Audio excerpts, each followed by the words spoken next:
LDC থেকে বেরিয়ে উন্নয়নশীল দেশের কাতারে বাংলাদেশ। 2024 সালে জাতিসংঘ সাধারণ পরিষদের অধিবেশনে আনুষ্ঠানিক স্বীকৃতি। বিকেলে প্রধানমন্ত্রীর সংবাদ সম্মেলন।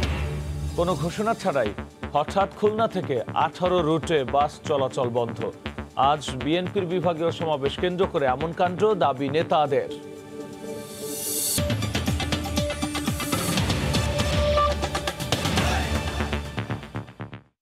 ভোরের সময়ে সঙ্গে আছি আমি গোলাম রাব্বি। স্বল্পোন্নত দেশের তালিকা থেকে বেরিয়ে এখন উন্নয়নশীল দেশের কাতারে বাংলাদেশ। শুক্রবার রাতে নিউ ইয়র্কে জাতিসংঘ সদর দফতরে অনুষ্ঠিত কমিটি ফর ডেভেলপমেন্ট পলিসির 5 দিনব্যাপী বৈঠকের সমাপনী দিনে এলডিসি থেকে বেরিয়ে বাংলাদেশের উন্নয়নশীল দেশে পদার্পণের সুপারিশ করা হয়। এর ফলে 2024 সালে জাতিসংঘ সাধারণ পরিষদের অধিবেশনে বাংলাদেশ মধ্যম আয়ের দেশের স্বীকৃতি পাবে বলে আশা করা হচ্ছে।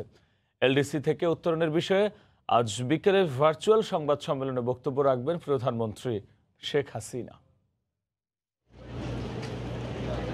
নিউ ইয়র্কে জাতিসংঘের সদর দফতরে কমিটি ফর ডেভেলপমেন্ট পলিসির বৈঠকের সমাপনী দিন ছিল শুক্রবার। ভার্চুয়ালি অনুষ্ঠিত এ বৈঠকে স্বল্পোন্নত দেশগুলোর বর্তমান অবস্থান নিয়ে আলোচনা হয়। এ সময় বাংলাদেশকে স্বল্পোন্নত দেশের তালিকা থেকে বেরিয়ে যাওয়ার সুপারিশ করা হয়। জানানো হয়, মাথাপিছু আয়, মানব সম্পদ সূচক এবং অর্থনৈতিক ভঙ্গুরতা এ 3টে সূচকে শর্ত অনুযায়ী উন্নতি করায় জাতিসংঘের সুপারিশ পেয়েছে বাংলাদেশ। এর ফলে প্রয়োজনীয় আনুষ্ঠানিকতা শেষে উন্নয়নশীল দেশের স্বীকৃতি পাবে বাংলাদেশ। যদিও চূড়ান্ত স্বীকৃতি পেতে কয়েক বছর লাগতে পারে বলে মনে করা হচ্ছে। বর্তমানে বিশ্বের 46টি দেশ স্বল্পোন্নত দেশের তালিকায় রয়েছে। 1975 সাল থেকে এ তালিকায় ছিল বাংলাদেশ।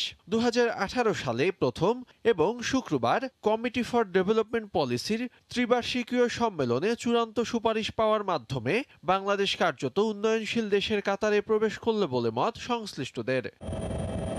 জন্মের 50 বছরের মধ্যেই দুর্বার গতি নিয়ে এগিয়ে যাচ্ছে বাংলাদেশ। গত 2 দশকে অর্থনৈতিক প্রবৃদ্ধি বা সামাজিক উন্নয়ন যে কোনো সূচকে বাংলাদেশের অগ্রগতি অভূতপূর্ব। সামাজিক নিরাপত্তা, অর্থনৈতিক উন্নয়ন, অবকাঠামো উন্নয়ন, দারিদ্রতা হ্রাস, মাথাপিছু আয় বৃদ্ধি সহ সব ক্ষেত্রেই বিশ্বে বাংলাদেশ এক বিস্ময়ের নাম। বাস্তবায়ন হচ্ছে পদ্মা সেতু, রূপপুর পারমাণবিক বিদ্যুৎ কেন্দ্র, পায়রা গভীর সমুদ্র বন্দর, ঢাকা মেট্রো রেল সহ বড় বড় মেগা প্রকল্পগুলো। 80-র দশকে স্বল্পোন্নত দেশের কাতারে থাকা বাংলাদেশ চ্যালেঞ্জ মোকাবেলা করে পৌঁছে গেল উন্নয়নশীলের কাতারে। এজন্য পেরোতে হয়েছে বন্ধুর পথ। 2020 সালে বাংলাদেশের মাথাপিছু আয় ছিল $1,827। মানব সম্পদ সূচকে বাংলাদেশের পয়েন্ট 75.30, কিন্তু উন্নয়নশীল হতে প্রয়োজন ছিল আরও কম 66। অর্থনৈতিক ভঙ্গুরতা সূচকের বাংলাদেশের অর্জন 25.20 পয়েন্ট। বলা যায় সব মানদণ্ডে গতিশীল বাংলাদেশ। আর এসব পর্যালোচনা শেষে ইউএনসিপিডির সভায় বাংলাদেশের উন্নয়নশীল দেশে উত্তরণের চূড়ান্ত সুপারিশ আসে। কাজীফ থেকে শুভ, সময় সংবাদ। উত্তরবঙ্গের প্রবেশদ্বার সিরাজগঞ্জের হাটীকুমরুল গোল চত্বর এলাকায় 4 লেনের মহাসড়কের পাশাপাশি তৈরি হচ্ছে আন্তর্জাতিক মানের ইন্টারচেঞ্জ। এর মাধ্যমে সহজেই রাস্তা পরিবর্তন করতে পারবে এই পথে চলাচলকারী যানবাহনগুলো। সংশ্লিষ্টরা বলছেন, এতে মহাসড়কে দীর্ঘদিনের যানজটের ভোগান্তির পাশাপাশি কমে আসবে সড়ক দুর্ঘটনা। 3 বছরের মধ্যেই নির্মাণ কাজ শেষ হবে বলে জানান প্রকল্প পরিচালক। রিঙ্কু কুণ্ডু রিপোর্ট, ছবি তুলেছেন অমৃত সেন। উত্তরবঙ্গের প্রবেশদ্বার সিরাজগঞ্জের হাটীকুমরুল গোল চত্বর। এই মহাসড়ক দিয়ে প্রতিদিন উত্তর ও দক্ষিণাঞ্চলের 27টি জেলার যানবাহন চলাচল করে। ফলে প্রায় ঘন্টার পর ঘন্টা যানজটে ভোগান্তি পোহাতে হয় যাত্রী ও চালকদের। এই দুর্ভোগ কমাতে সড়ক ও জনপথ বিভাগ বঙ্গবন্ধু সেতুর পশ্চিম অংশ থেকে রংপুর পর্যন্ত 4 লেনের কাজ শুরু করেছে। 4 লেনের মহাসড়কের পাশাপাশি গুরুত্বপূর্ণ এই হাটীকুমরুল গোল চত্বর এলাকায় নির্মাণ করা হবে আন্তর্জাতিক মানের ইন্টারচেঞ্জ। এই ইন্টারচেঞ্জের মাধ্যমে গোল চত্বরের 1 কিলোমিটার আগেই ভাগ হয়ে যাবে বিভিন্ন জেলার যানবাহনগুলো। আধুনিক নির্মাণশৈলীতে থাকছে নানা সুযোগ সুবিধা, থাকছে গাড়ি পার্কিং সুবিধা সহ চালকদের বিশ্রামাগার, পথচারীদের পারাপারের জন্য ফ্লাইওভার ও ওয়াকওয়ে। এর ফলে দীর্ঘদিনের ভোগান্তি কমে নির্ধারিত সময়ে গন্তব্যে পৌঁছানো যাবে বলে মনে করছেন চালক ও যাত্রীরা। মনে করেন 1 ঘন্টা 2 ঘন্টা বসে থাকা লাগে, 10 মিনিটের রাস্তা 5 মিনিটের রাস্তা। অনেক জ্যাম থাকে, যাত্রীটা অনেক ভোগান্তিতে পড়ে। এটা যদি 4 লেন হয় তাহলে গাড়ির যানজটও হবে না এবং সহজে গাড়িগুলো ওভারটেক করতে পারবে। আন্তর্জাতিক মানের এই ইন্টারচেঞ্জে দূরপাল্লার যানবাহনের পাশাপাশি ধীরগতির পরিবহনের জন্য থাকছে আলাদা লিংক রোড। এতে খুশি স্থানীয়ভাবে চলাচলকারী পরিবহনের চালকেরা। ছোট গাড়ি মহাসড়কে উঠতে দেয় না, আবার বাইপাস রাস্তা হলে আমাদের চলাচল একটু সুবিধা হবে। প্রকল্পটি বাস্তবায়ন হলে উত্তরবঙ্গের পরিবহন ব্যবস্থায় গতি আসবে বলে মনে করেন বাস মালিক সমিতির নেতা। যোগাযোগ ব্যবস্থা আমাদের মান বেড়ে যাবে, পাশাপাশি দুইটাই যে ঈদ আছে সেই ঈদে দেখা যায় আমাদের যানজট হয় সেটার থেকে আমাদের সাধারণ জনগণ মুক্ত হবে। হাটিকুমরুল ইন্টারচেঞ্জের মাধ্যমে যোগাযোগ ব্যবস্থা সহজ হওয়ার পাশাপাশি গতিশীল হবে আর্থসামাজিক উন্নয়ন বলে জানান প্রকল্প পরিচালক। এই টোটাল ট্রাফিক সিস্টেমটাকে আনইন্টারাপ্টেড রাখতে চাই, যাতে কোথাও কোনো গাড়িকে থেমে থাকতে না হয়। এশিয়ান ডেভেলপমেন্ট ব্যাংকের সহযোগিতায় প্রায় 700 কোটি টাকা ব্যয়ে এই ইন্টারচেঞ্জ নির্মাণ করা হবে। 2024 সালের মধ্যে নির্মাণ কাজ সমাপ্ত হবে বলে জানিয়েছেন প্রকল্প সংশ্লিষ্টরা। রিঙ্কু কুন্ডু, সময় সংবাদ, সিরাজগঞ্জ। লেখক মুশতাক আহমেদের মৃত্যুতে কারা কর্তৃপক্ষের কোনো গাফিলতি ছিল কিনা সে বিষয়ে তদন্ত হতে পারে বলে জানিয়েছেন তথ্যমন্ত্রী ডক্টর হাসান মাহমুদ। গতকাল বিকেলে চট্টগ্রামে নিজ বাসভবনে সংবাদ সম্মেলনে তিনি একথা বলেন। ডিজিটাল নিরাপত্তা আইনের অপব্যবহার করে সাংবাদিকদের কেউ যাতে ক্ষতি করতে না পারে সেজন্য সবাই সচেষ্ট আছেন বলেও জানান তথ্যমন্ত্রী। তার মৃত্যুটা সত্যি অনভিপ্রেত। আমিও তার এই মৃত্যুতে শোক প্রকাশ করছি এবং সেখানে জেল কর্তৃপক্ষের কারা কর্তৃপক্ষের কোনো গাফিলতি ছিল কিনা সেটা খুঁজে দেখা যেতে পারে। অবশ্যই ডিজিটাল নিরাপত্তা আইনের অপব্যবহার যাতে না হয় সেটির জন্য আমরা সচেতন আছি। বিশেষত সাংবাদিকদের বিরুদ্ধে যাতে এই আইনের কোনো অপব্যবহার না হয় সেজন্য আমাদের মন্ত্রণালয়, আমি ব্যক্তিগতভাবে সবসময় সচেতন আছি। কোনো ঘোষণা ছাড়া হঠাৎ খুলনার 18 রুটে 24 ঘন্টার জন্য বন্ধ হয়ে গেছে অভ্যন্তরীণ ও দূরপাল্লার বাস চলাচল। আর এতে চরম দুর্ভোগে পড়েছেন যাত্রীরা। গতকাল সন্ধ্যা 6টা থেকে শুরু হয়ে আজ সন্ধ্যা 6টা পর্যন্ত কর্মসূচি চলবে। বিএনপির আজকের বিভাগীয় মহাসমাবেশকে কেন্দ্র করে পূর্ব পরিকল্পিতভাবে ঘটনা ঘটানো হয়েছে বলে দাবি বিএনপির। কোনো ঘোষণা ছাড়াই খুলনায় শুক্রবার সন্ধ্যা 6টা থেকে 24 ঘন্টার কর্মবিরতিতে যান পরিবহন শ্রমিকরা। বন্ধ হয়ে যায় খুলনা থেকে 18টি রুটে যাত্রীবাহী বাস চলাচল। সন্ধ্যার পর থেকে খুলনার সোনাডাঙ্গা বাস টার্মিনাল থেকে অভ্যন্তরীণ ও দূরপাল্লার কোনো বাসই ছেড়ে যায়নি। শ্রমিক নেতাদের দাবি, খুলনা মালিক সমিতির সাথে সাতক্ষীরা মালিক সমিতির দ্বন্দ্বের কারণে পূর্ব ঘোষিত আলটিমেটাম অনুযায়ী কর্মবিরতি পালন করা হচ্ছে। দীর্ঘদিন সাতক্ষীরা রোডের সাথে একটা টানাপোড়েন চলতেছিল আমাকে লোকাল মালিক সমিতির সাথে, এই সব মিলাই মালিক সমিতি এই সিদ্ধান্ত নিয়েছে। সাতক্ষীরা মালিক সমিতি পাশাপাশি আমাদের মালিক সমিতির যে প্রস্তাব রোডেশন নিয়ে, সেই প্রস্তাবটা তারা মেনে নিতেছে না। এদিকে বিএনপি নেতারা বলছেন, শনিবার দলটির বিভাগীয় মহাসমাবেশ বানচাল করতেই পরিবহন ধর্মঘট ডাকা হয়েছে। সরকারি ষড়যন্ত্রের প্রতিবাদেই এবারের এই সমাবেশ। এই সমাবেশ ঘিরে সরকার সমাবেশ বানচালের জন্য নানান ধরনের ষড়যন্ত্র করেছে, পরিবহন বন্ধ করে দিয়েছে। অন্যদিকে পূর্ব ঘোষণা ছাড়াই বাস চলাচল বন্ধ হওয়ায় বিপাকে পড়েছে যাত্রীরা। আসছি তো ঢাকায় যাওয়ার জন্য, বাট এসে দেখি যে এখানে হঠাৎ করেই বাস বন্ধ। এসে দেখি যে আপনার কোনো গাড়ি যাচ্ছে না, এখান থেকে সব গাড়ি ঘোড়া বন্ধ। কিছু না জানায় এরকম একটা জিনিস আসলে বিভ্রান্তিকর অবস্থায় পড়তে হয়। খুলনা থেকে প্রতিদিন 18টি রুটে প্রায় 5 শতাধিক যাত্রীবাহী বাস ছেড়ে যায়। তরিকুল ইসলাম, সময় সংবাদ, খুলনা। বান্দরবানের দুর্গম পাহাড়ে ভাল্লুকের আক্রমণে গুরুতর আহত হয়েছেন দাদা ও নাতি। তাদের চিকিৎসার জন্য হেলিকপ্টারে করে এনে চট্টগ্রাম মেডিকেলে ভর্তি করেছে সেনাবাহিনী। ভাল্লুকের থাবায় মাথায় জখম হওয়া দুজনের অবস্থা আশঙ্কাজনক বলে জানিয়েছেন চিকিৎসক। সাক্ষাৎ ত্রিপুর ক্যামেরায় কমলদের রিপোর্ট। শুক্রবার দুপুর 2টায় বান্দরবন থেকে উড়ে আসা হেলিকপ্টার যতই চট্টগ্রাম সেনানিবাসের কাছাকাছি আসছিল, ততই যেন প্রাণের সঞ্চার হচ্ছিল চিম্বুক পাড়ার প্রধান কারবারি ইয়াং ওয়াই নোর পরিবারে। ভাল্লুকের আক্রমণে গুরুতর জখম হওয়া দাদার সঙ্গে 5 বছরের নাতি মংলি ইউমরো রয়েছে এই হেলিকপ্টারে। চট্টগ্রাম সেনানিবাসের হেলিপ্যাডে অবতরণের পরপরই সেনা সদস্যরা দুজনকে হেলিকপ্টার থেকে নামিয়ে অ্যাম্বুলেন্সে তুলে নেয়। স্বজনেরা জানান, শুক্রবার সকালে দুর্গম টঙ্কাপতি পাহাড়ে জুম চাষে গেলে তারা বন্য ভাল্লুকের কবলে পড়েন। মুমূর্ষ অবস্থায় তাদের উদ্ধার করে বান্দরবন সদর হাসপাতালে নেওয়া হলো। উন্নত চিকিৎসার জন্য সেনাবাহিনীর সাহায্য চাওয়া হয়েছিল। পথে যাওয়ার সময় ভাল্লুককে দেখেছি, কিন্তু কোনো কিছু খেয়াল রাখে না, মানে ভাল্লুকটা এমনি লাভ দিয়ে ওকে কামড় দিচ্ছিলাম। বাচ্চাকে ধরছে, পরে আরেকজন মানুষ বলতেছে আরেকজন মুরব্বীকে ধরছে মনে হয়, চিৎকার লাগতেছে। তারপরে আমরা মোবাইল করে আমরা আছে পরে এভাবে দেখছি। পরবর্তীতে তাদের চিকিৎসার জন্য নেওয়া হয় চট্টগ্রাম মেডিকেল কলেজ হাসপাতালে। সেখানে সেনাবাহিনীর তত্ত্বাবধানে প্রস্তুত রাখা হয়েছিল চিকিৎসকদের। আমরা দেখার পর যতটুকু বুঝতে পেরেছি দুজনের একটু হেড ইনজুরি একটু চান্স আছে, সেজন্য আমরা ওনাদেরকে নিউরোসার্জারিতে ভর্তি দিয়েছি আপাতত। এর আগেও দুর্গম পাহাড়ি অঞ্চল থেকে প্রসূতি মা এবং ভাল্লুক সহ নানা জীবজন্তু আক্রমণে গুরুতর আহত ক্ষুদ্র নৃগোষ্ঠীর সদস্যদের বিমান বাহিনীর হেলিকপ্টারে চিকিৎসার জন্য চট্টগ্রাম নিয়ে এসেছিল বাংলাদেশ সেনাবাহিনী। কমল দে, সময় সংবাদ, চট্টগ্রাম। দিন দিন ঝুঁকিপূর্ণ হয়ে উঠছে ট্রেনে ভ্রমণ। চলন্ত ট্রেনে পাথর নিক্ষেপে প্রায়ই আহত হচ্ছেন যাত্রী। স্টেশন এলাকায় ঘটছে চুরি, ছিনতাইয়ের মতো ঘটনাও। যাত্রী অধিকার সংরক্ষণ পরিষদ বলছে, রেলওয়ের গাফিলতির কারণে অনিরাপদ হয়ে উঠছে যাত্রা। নিজেদের সব রকম প্রচেষ্টা থাকলেও স্টেশনে মানুষের অবাধ প্রবেশের কারণে এসব নিয়ন্ত্রণ করা যাচ্ছে না বলে জানাচ্ছে রেলওয়ে পুলিশ। নাজমুস সালেহির রিপোর্ট।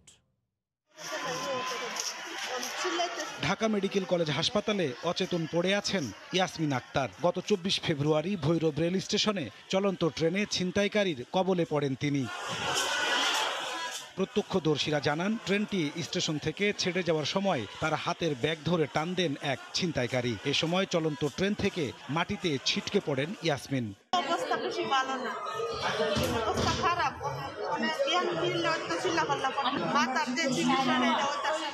যাত্রা বিরতির সময় বিভিন্ন স্টেশনে এমন ঘটনা ঘটছে প্রতিদিনই। যাত্রীরা বলছেন, রাতের বেলায় ছিনতাইকারীদের উৎপাতে চলাচল হয়ে পড়েছে দুর্বিষহ। যাত্রী ওঠার সময় তারা এক ধরনের গোলমাল সৃষ্টি করে, ওখান থেকেই তারা তাদের প্রয়োজনীয় জিনিসপত্রগুলো ছিনতাই করে ওইভাবে নিয়ে যায়। গাড়িটা ছাড়ার সাথে সাথে একজন হাত এইভাবে দিয়ে রাখছিল, ঘড়িটা টান দিয়ে নিয়ে চলে গেল। শুধু ছিনতাই নয়, চলন্ত ট্রেনে পাথর নিক্ষেপের ঘটনা এখন যাত্রীদের কাছে রীতিমতো আতঙ্ক। পাথর নিক্ষেপে প্রতিদিনই আহত হচ্ছেন যাত্রীরা। রেলওয়ের হিসেব অনুযায়ী চলতি বছরের জানুয়ারি আর ফেব্রুয়ারিতেই পাথর নিক্ষেপের ঘটনা ঘটেছে 40টি। বিশাল বড় একটা পাথর লাগার পর এক ভাইয়ের লেগে মাথায় কেটে গেল। এই গ্লাস ভাঙ্গা এসে তার বডিতে লাগছিল, এত স্পিডে এত বড় পাথর মেরেছিল। ট্রেনে যখন যাতায়াত করি আমরা ভীষণ ভয়ে থাকি। এসবের জন্য রেলওয়ের গাফিলতিকে দায়ী করে স্টেশন এলাকায় নিরাপত্তা জোরদারের দাবি যাত্রী অধিকার সংরক্ষণ পরিষদের। রেলওয়ে পুলিশ বলেন, রেলের নিরাপত্তা রক্ষী বলেন অথবা কর্মকর্তা কর্মচারী বলেন, তাদেরকে আরও দায়িত্বশীল হতে হবে এবং নিরাপত্তার চাদরটাকে বাড়াতে হবে। রেল পুলিশ বলছে, স্টেশনের ভেতর অযাচিত লোকের অবাধ যাতায়াতের কারণে ঠেকানো যাচ্ছে না অপরাধ। টিকিট ব্যতীত কোনো লোক স্টেশনে আসতে পারবে না, তাহলে কিন্তু অনেক অনাকাঙ্ক্ষিত ঘটনা যেমন রোধ করা যাবে, অবাঞ্ছিত ব্যক্তিদের প্রবেশও রোধ করা যাবে। অটোমেটিক্যালি দেখা যাবে নিরাপত্তার 70% এখানেই কনফার্ম হয়ে গেছে। প্রতিদিন সারা দেশে আন্তনগর, মেইল ও কমিউটার মিলে 364টি ট্রেন চলাচল করে, যেখানে প্রতিদিন প্রায় 2 লাখ মানুষ যাতায়াত করে। নাজমুস সালেহী, সময় সংবাদ, ঢাকা। অন্তত 40টি প্রতিষ্ঠান ও ব্যক্তির নামে ঋণ নিয়ে লোপাট করেছেন পিকে হালদার। দুদকের অনুসন্ধানে উঠে এসেছে সব কোম্পানির বেশিরভাগই ভুয়া। বিএফআইয়ের প্রতিবেদনে এসব প্রতিষ্ঠানের নামে মঞ্জুরিকৃত ঋণের থেকেও বেশি টাকা তুলে লোপাটের কথা বলা হয়েছে। বাংলাদেশ ব্যাংকের কিছু অসাধু কর্মকর্তাও এতে জড়িত। দুদক আইনজীবী বলছেন, জড়িতদের নামের তালিকা আরও দীর্ঘ হতে পারে। সেলিয়া সুলতানা রিপোর্ট।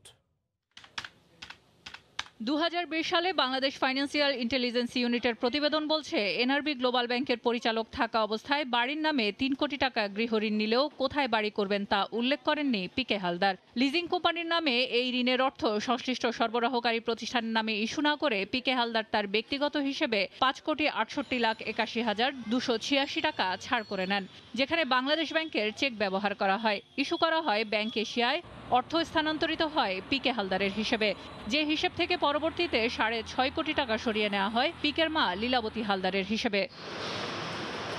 একইভাবে আত্মীয় স্বজন ও পরিচিতদের নামে একাধিক ভুয়া কোম্পানি খোলেন পিকে হালদার। এমন অন্তত 40টি প্রতিষ্ঠান ও পক্ষের উল্লেখ রয়েছে বিএফইউর গোয়েন্দা প্রতিবেদনে, যেখানে বেশিরভাগই ভুয়া। এগুলোর মধ্যে সবচেয়ে বেশি ঋণ নিয়েছে সিমটেক্স ইন্ডাস্ট্রিজ লিমিটেড। 121.63 কোটি টাকা ঋণ নেওয়া প্রতিষ্ঠানটি 2016 সালে পিকের ব্যাংক এশিয়ার ব্যক্তিগত হিসেবে 1 কোটি টাকা স্থানান্তর করে। এসব ভুয়া কোম্পানির নামে কিভাবে ঋণ ছাড় দেওয়া হলো তা খুঁজতে গিয়ে নাম আসে বাংলাদেশ ব্যাংকের সাবেক ও বর্তমান কর্মকর্তাদের। শুধুমাত্র পিকে হালদারের কোম্পানি নয়, এরকম দেখা যাবে যে আরো অনেক বড় বড় কোম্পানির ক্ষেত্রে এই বড় বড় ঋণ প্রস্তাবে অনেক রকমের অনিয়মের ঘটনা ঘটছে, যেগুলো আসলে সঠিক তদন্ত যদি হয় এবং বাংলাদেশ ব্যাংক যদি জোরে সোরে এই বিষয়ে তদন্তে নামে, তাহলে এই প্রমাণ পাওয়া যাবে। দুদক আইনজীবী জানান, দুদকের অনুসন্ধানে ভুয়া কোম্পানির সংখ্যা আরো বাড়বে। কাগজপত্র মনে হচ্ছে অনেকগুলো কোম্পানি ভুয়া, এবং কোম্পানি যেগুলো ভুয়া আমাদের কাছে মনে হচ্ছে হয়তো বা তার সংখ্যাও বাড়তে পারে। এছাড়া দুদকের অনুসন্ধান পিকে হালদারের 10,000 কোটি টাকা অর্থ লোপাট দিয়ে শুরু হলেও এই অঙ্ক আরো বাড়তে পারে বলে মনে করেন সংশ্লিষ্টরা। সেলিয়া সুলতানা, সময় সংবাদ, ঢাকা। খালবিল, নদী নালা, আবাদি জমি সবই গ্রাস করছে বালু খেকোরা। তাদের থাবা থেকে বাদ পড়েনি ঢাকা রংপুর মহাসড়কের গুরুত্বপূর্ণ কাটাখালী ব্রিজ এলাকাও। ভূগর্ভস্থ বালু উত্তোলনের ফলে চরম ঝুঁকিতে গ্রামের পর গ্রাম আর কৃষি জমি। রাতের বেলা বালু তোলা হয় বলে দায়সেরা বক্তব্য প্রশাসনের। আতাউল হক সাগরের ক্যামেরায় গাইবান্ধা থেকে হেদায়েতুল ইসলাম বাবু রিপোর্ট। গাইবান্ধার গোবিন্দগঞ্জের কাটাখালী নদী থেকে প্রথমে বালু তোলা হয় ড্রেজার মেশিন দিয়ে। বালু খেকোদের নজর থেকে বাদ পড়েনি নদীর পাড়ের কৃষি জমিও। ভূগর্ভস্থ বালু উত্তোলনের ফলে ঝুঁকির মুখে পড়েছে ঢাকা রংপুর মহাসড়ক ও গোবিন্দগঞ্জের গুরুত্বপূর্ণ কাটাখালী ব্রিজ। এতে ভূমিধস আর বন্যা আতঙ্কে বেশ কয়েকটি গ্রামের মানুষ। যেখান থেকে মাটি উঠতেছে, এই নদীটা যদি এদিক দিয়ে ঢোকে, আপনার এই ব্রিজ একদম টিকবে না। এই বানটার থেকে এখন এই পাশে যে যতগুলো গ্রাম আছে, এই গ্রামগুলো একদম শেষ। এনাদের যদি প্রতিবাদ করতে যাওয়া হয়, এনারা পুলিশের সঙ্গে কন্ট্যাক্ট করে থানা মিটিয়ে আগের মতো কাজ ফিরে করে। স্থানীয়রা বলছেন, প্রভাবশালীরা যুক্ত থাকায় প্রতিবাদ করলেও কানে তুলো এঁটে বসে থাকেন সংশ্লিষ্ট কর্তারা। সময় সংবাদের কাছে পরিচয় গোপন করে দায় এড়িয়ে যাওয়ার চেষ্টা করেন গোবিন্দগঞ্জের এই বালু খেকো। আপনার কোনো কথা জবাব দিতে পারবো না, কোম্পানির সাথে বলবো। আপনি জবাব দিবেন, কেন দিবেন না? দাঁড়ান।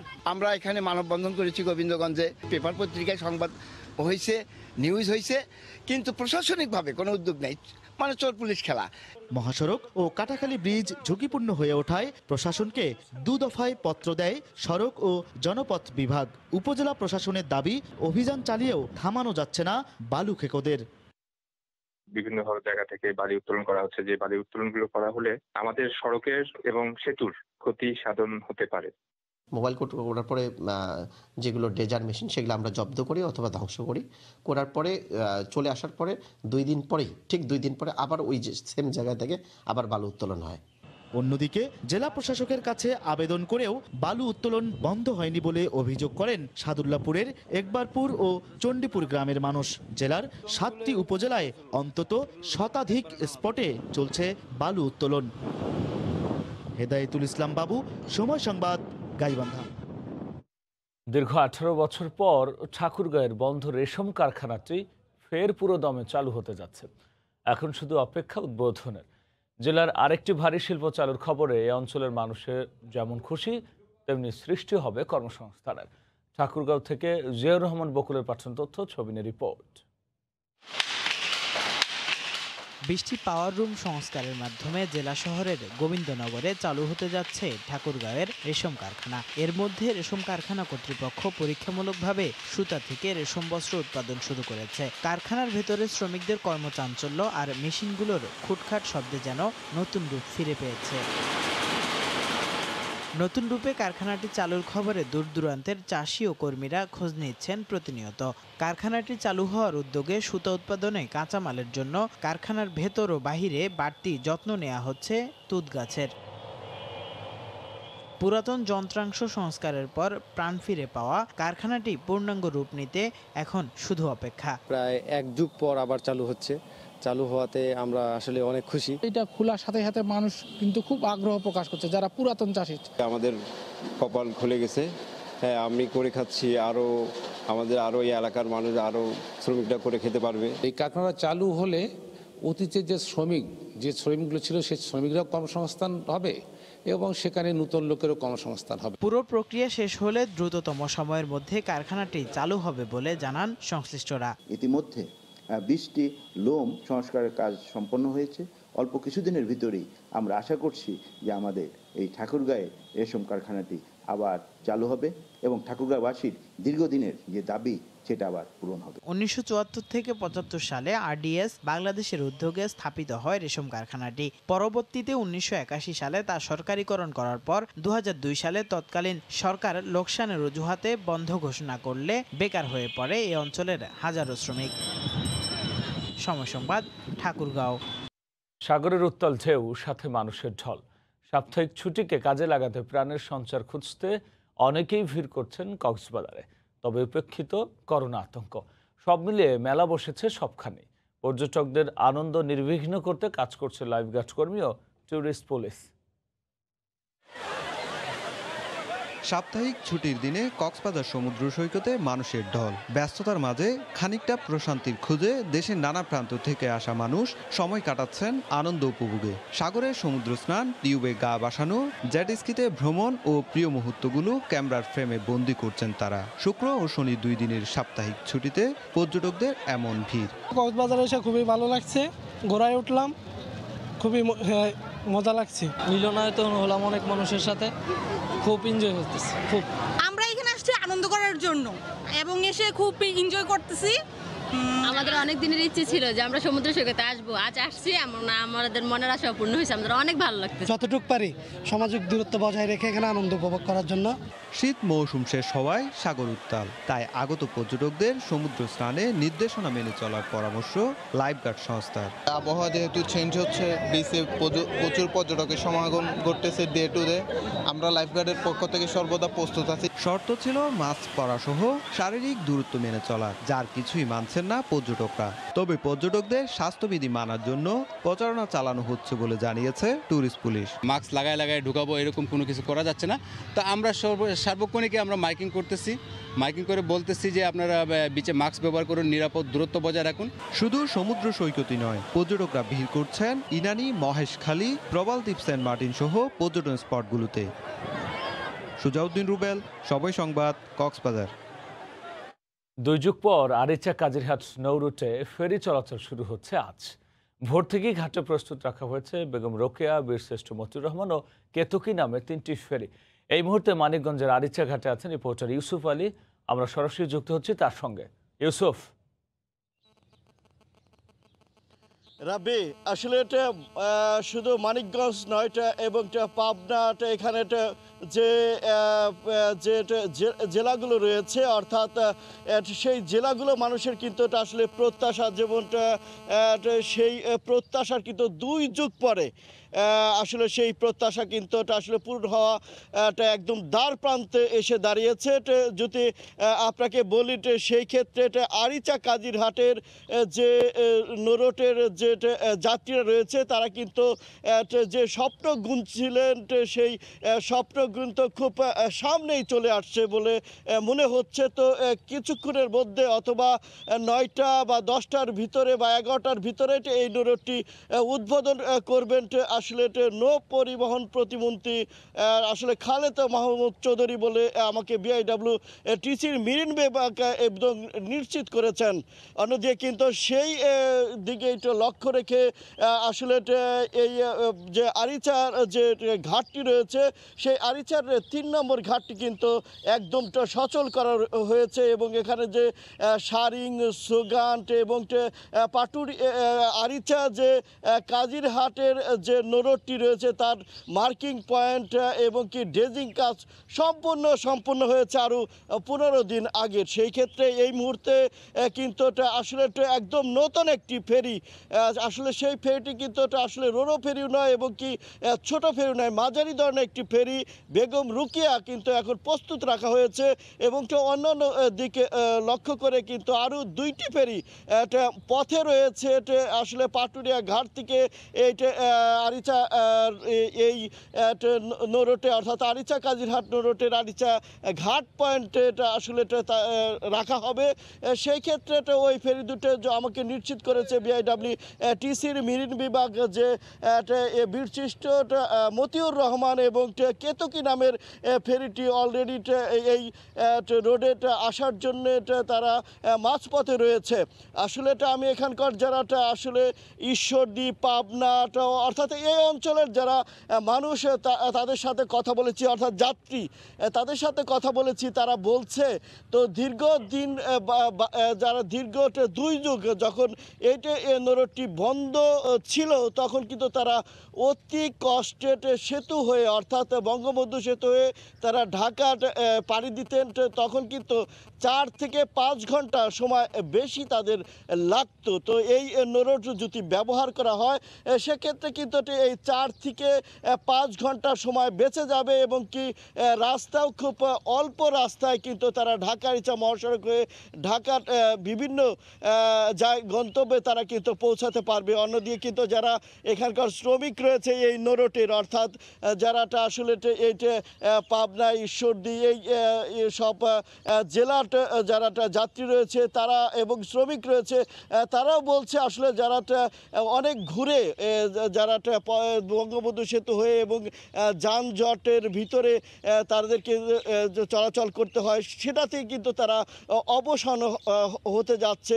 এবং কি এই নরটে কথা যদি বলি এখানে কমপক্ষে 2 শতাধিক কিন্তু আসলে বিআইডব্লিউটিসিটি এর আসলে যারা কর্মকর্তা থেকে শুরু করে অলরেডি তারা এখানে কাজ করবেন বলে আমাকে জানিয়েছেন এবং বিআইডব্লিউটিসির মেরিন বিভাগ আমাকে জানিয়েছেন এই বর্তমানে আজকে 3টি ফেরি দিয়ে যদি এই নরটি চালু করা হয় তারপরে যদি এর আসলে যানবাহনের সংখ্যা এবং যাত্রীর সংখ্যা যদি বৃদ্ধি পায় তাহলে কিন্তু আসলে এই নরটি দিয়ে আরও যে আসলে ফেরি বৃদ্ধি করার তাদের পরিকল্পনা রয়েছে। তো অন্যদিকে কিন্তু এই নরটিতে এই মুহূর্তে কিন্তু আসলে 21টি স্পিড বোট এবং কি বেশ 22টির মতো কিন্তু লঞ্চ চলাচল করে। কিন্তু এই নরটের যে দুর্ভোগটা রয়েছে সেটা হচ্ছে রাতের দিকে কোনো কিন্তু স্পিড বোট এবং কি লঞ্চ চলাচল করে না, যার জন্য কিন্তু এই নরটে একটি বড় সমস্যা হচ্ছে আসলে রাতের দিকে যদি কোনো যাত্রী আসে তাহলে তারা পারা হতে পারে না এবং কি এই ঘাটেই অবস্থান করতে হয়। তবে এইটা ঘাট কেন্দ্রিক যারা ব্যবসা বাণিজ্য করেন তাদের সাথে আমি কথা বলেছি, তারা বলছেন বলে দীর্ঘদিন বন্ধ থাকায় তারা কিন্তু অনেকেই কাজ হারিয়ে ফেলেছিলেন। তারা কিন্তু নতুন করে আবার তারা স্বপ্ন গুনছেন তারা ব্যবসা বাণিজ্য করবেন এবং কি এখানে এই নরটগুলো এবং কি ঘাটের একটা চাঙ্গা অবস্থা সৃষ্টি হবে, ব্যবসা বাণিজ্য হবে, কর্মস্থান ফিরে আসবে এবং সেই ক্ষেত্রে শিল্প কারখানাটা একটা সৃষ্টি হবে বলে তারা মনে করছেন। অন্যদিকে যদি আমি বলি যে আসলে যদি পদ্মা সেতু আসলে দৃশ্যমান হয়ে যায় যে বিআইডব্লিউটি এর এবং টিসির যারা কর্মকর্তা রয়েছে তাদেরকে কিন্তু এই নরটি চালু হলে তাদেরও একটা কর্মযোগ্যতা সৃষ্টি হবে। তারাও কিন্তু একটি স্বপ্ন গুনছে যে আসলে এই নরটা আবার দিন দিন কিন্তু মানুষের সংখ্যা বা জনসংখ্যাও বৃদ্ধি পাচ্ছে। সেই ক্ষেত্রে যদি এই জনসংখ্যার কথা চিন্তা করে কিন্তু সরকার এবং কি মানুষের সুবিধার জন্য কিন্তু সরকার এই নরটি চালু করছে বলে আমাকে বিআইডব্লিউটি এবং টিসি কর্মকর্তা আমাকে জানিয়েছে। তারা বলছেন যে আসলে এই নরটি শুধু আসলে এই দেশের বাংলাদেশের সর্ববৃহৎ নরট। যখন বাংলাদেশের সৃষ্টি হয় প্রথমে একটা নরটি এখানে ছিল, সেটা হচ্ছে এটা আরিচা কাজিরহাট এবং আরিচা যে দৌলতদিয়া যে নরট এখান থেকে সৃষ্টি হয়। তবে একটি পরিসংখ্যানে দেখা যাচ্ছে যে যখন পদ্মা সেতুতে অর্থাৎ বঙ্গবন্ধু সেতু যখন চালু হয় 2002 সালে বা 2000 সালের দিকে তখন কিন্তু এই নরটটি নাব্যতা হারিয়ে ফেলে এবং নাব্যতা হারানোর ফলে আসলে এই নরটটি আসলে ধীরে ধীরে বন্ধ হয়ে যায় এবং পাটুরিয়া দৌলতদিয়া নরট চালু পরে ফলে এবং বঙ্গবন্ধু সেতু চালুর পরে এই নরটটি আসলে অচল হয়ে পড়ে। অচল হয়ে যাওয়ার পরে যে পাবনা, ঈশ্বরদী এবং এই যে জেলাগুলোতে যারা যাত্রী রয়েছে তারা কিন্তু শুধু একমাত্র পদ্মা সেতু দিয়ে তাদের চলাচলের একমাত্র পথ হয়ে দাঁড়ায়। সেই ক্ষেত্রে এই মুহূর্তে যে যদি এই পাটুরিয়া কাজিরহাট এবং কি আরিচা নৌরুটটি চালু হয়, তাহলে তারা কিন্তু আসলে বড় ধরনের একটি আসলে যোগাযোগের একটি ক্ষেত্র আসবে, চলে আসবে বলে আসলে তারা মনে করছে। তবে মানিকগঞ্জের আরিচা ঘাট থেকে সরাসরি যুক্ত হয়ে জানাচ্ছিলেন সহকর্মী ইউসুফ আলী। এদিকে মাওয়াঘাট এখন ইলিশে সয়লাভ, ফলে ইলিশের দামও কম। বড় আকারের ইলিশ বিক্রি হচ্ছে কেজিতে 950 টাকা পর্যন্ত। বিস্তারিত নাসিরউদ্দিন উজ্জ্বলের রিপোর্টে, ছবি তুলেছেন আবু সাইদ। অসময়ের ঘন কুয়াশা উপেক্ষা করেই শত শত নৌকা নোঙ্গর করেছে ইলিশ নিয়ে। সূর্য উকি দেওয়ার আগেই রূপালী ইলিশে সয়লাভ মাওয়ার আড়তগুলো। ছুটির দিনে ভোর থেকেই তাজা মাছের খোঁজে দূর দূরান্ত থেকে আড়তে ছুটে আসেন ক্রেতারা। তবে সরবরাহ বেশি থাকায় ইলিশের দাম কম। সপ্তাহ ব্যবধানে বড় ইলিশ এখন 850 থেকে 950 টাকায় বিক্রি হচ্ছে, আর 700 গ্রাম থেকে 800 গ্রাম ইলিশ কেনা যাচ্ছে 600 থেকে 700 টাকায়। মাছের দামও কম। গত সপ্তাহে বিক্রি হয়েছে 1000 টাকা কেজি, এই সপ্তাহে 700 থেকে 800 টাকা কেজি ইলিশ মাছ। পর্যাপ্ত পরিমাণে পাওয়া যাইতেছে, এই কারণে ইলিশটার একটু কদর বেশি এবং ঢাকা থেকে অনেক লোকজন এখানে ইলিশ মাছ কিনবার জন্য আসে। 30 জুন পর্যন্ত 25 সেন্টিমিটারের ছোট ইলিশ ধরা ও বিক্রি নিষিদ্ধ করেছে সরকার। তবে এরপরও কারেন্ট জাল দিয়ে জাটকা নিধন হচ্ছে। সরকার মুক্তারপুরে এই মেলগুলি বন্ধ করে দেয়, বাংলাদেশের ঝাটকা নিধন বন্ধ হয়ে যাবে।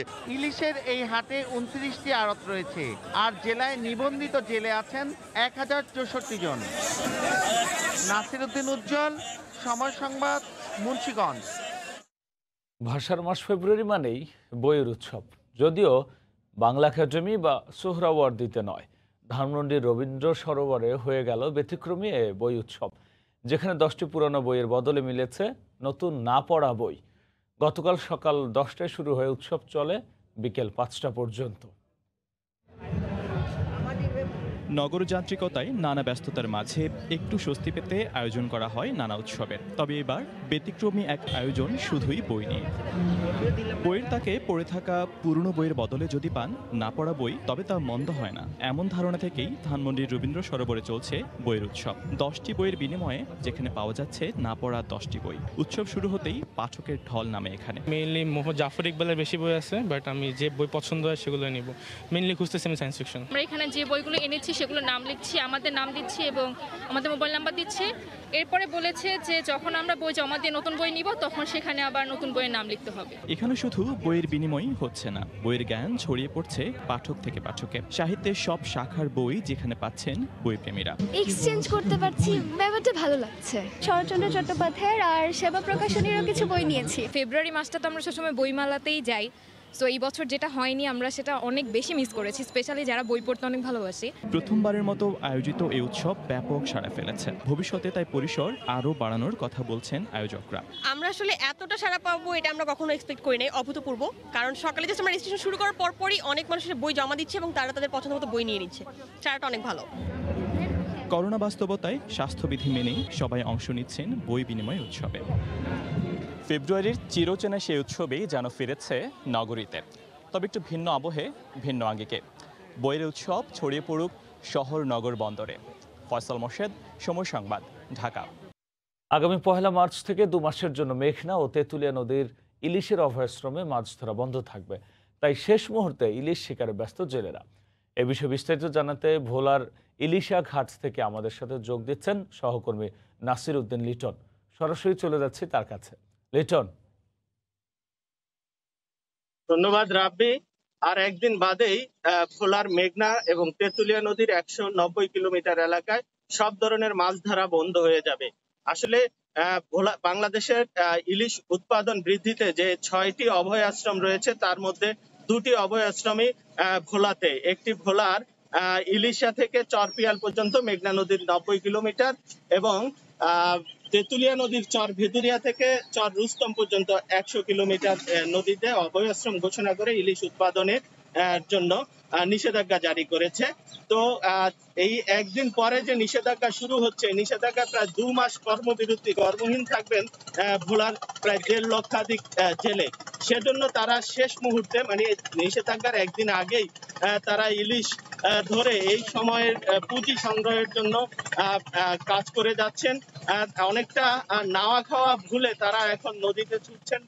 রাতভর মাছ ধরে কিছু জেলেরা এখন তাদের নির্ধারিত ঘাটে আসা শুরু করেছে, আবার কিছু জেলেরা ঘাটে মাছ রেখে এখন তারা আবার নদীতে ফিরতে শুরু করেছে।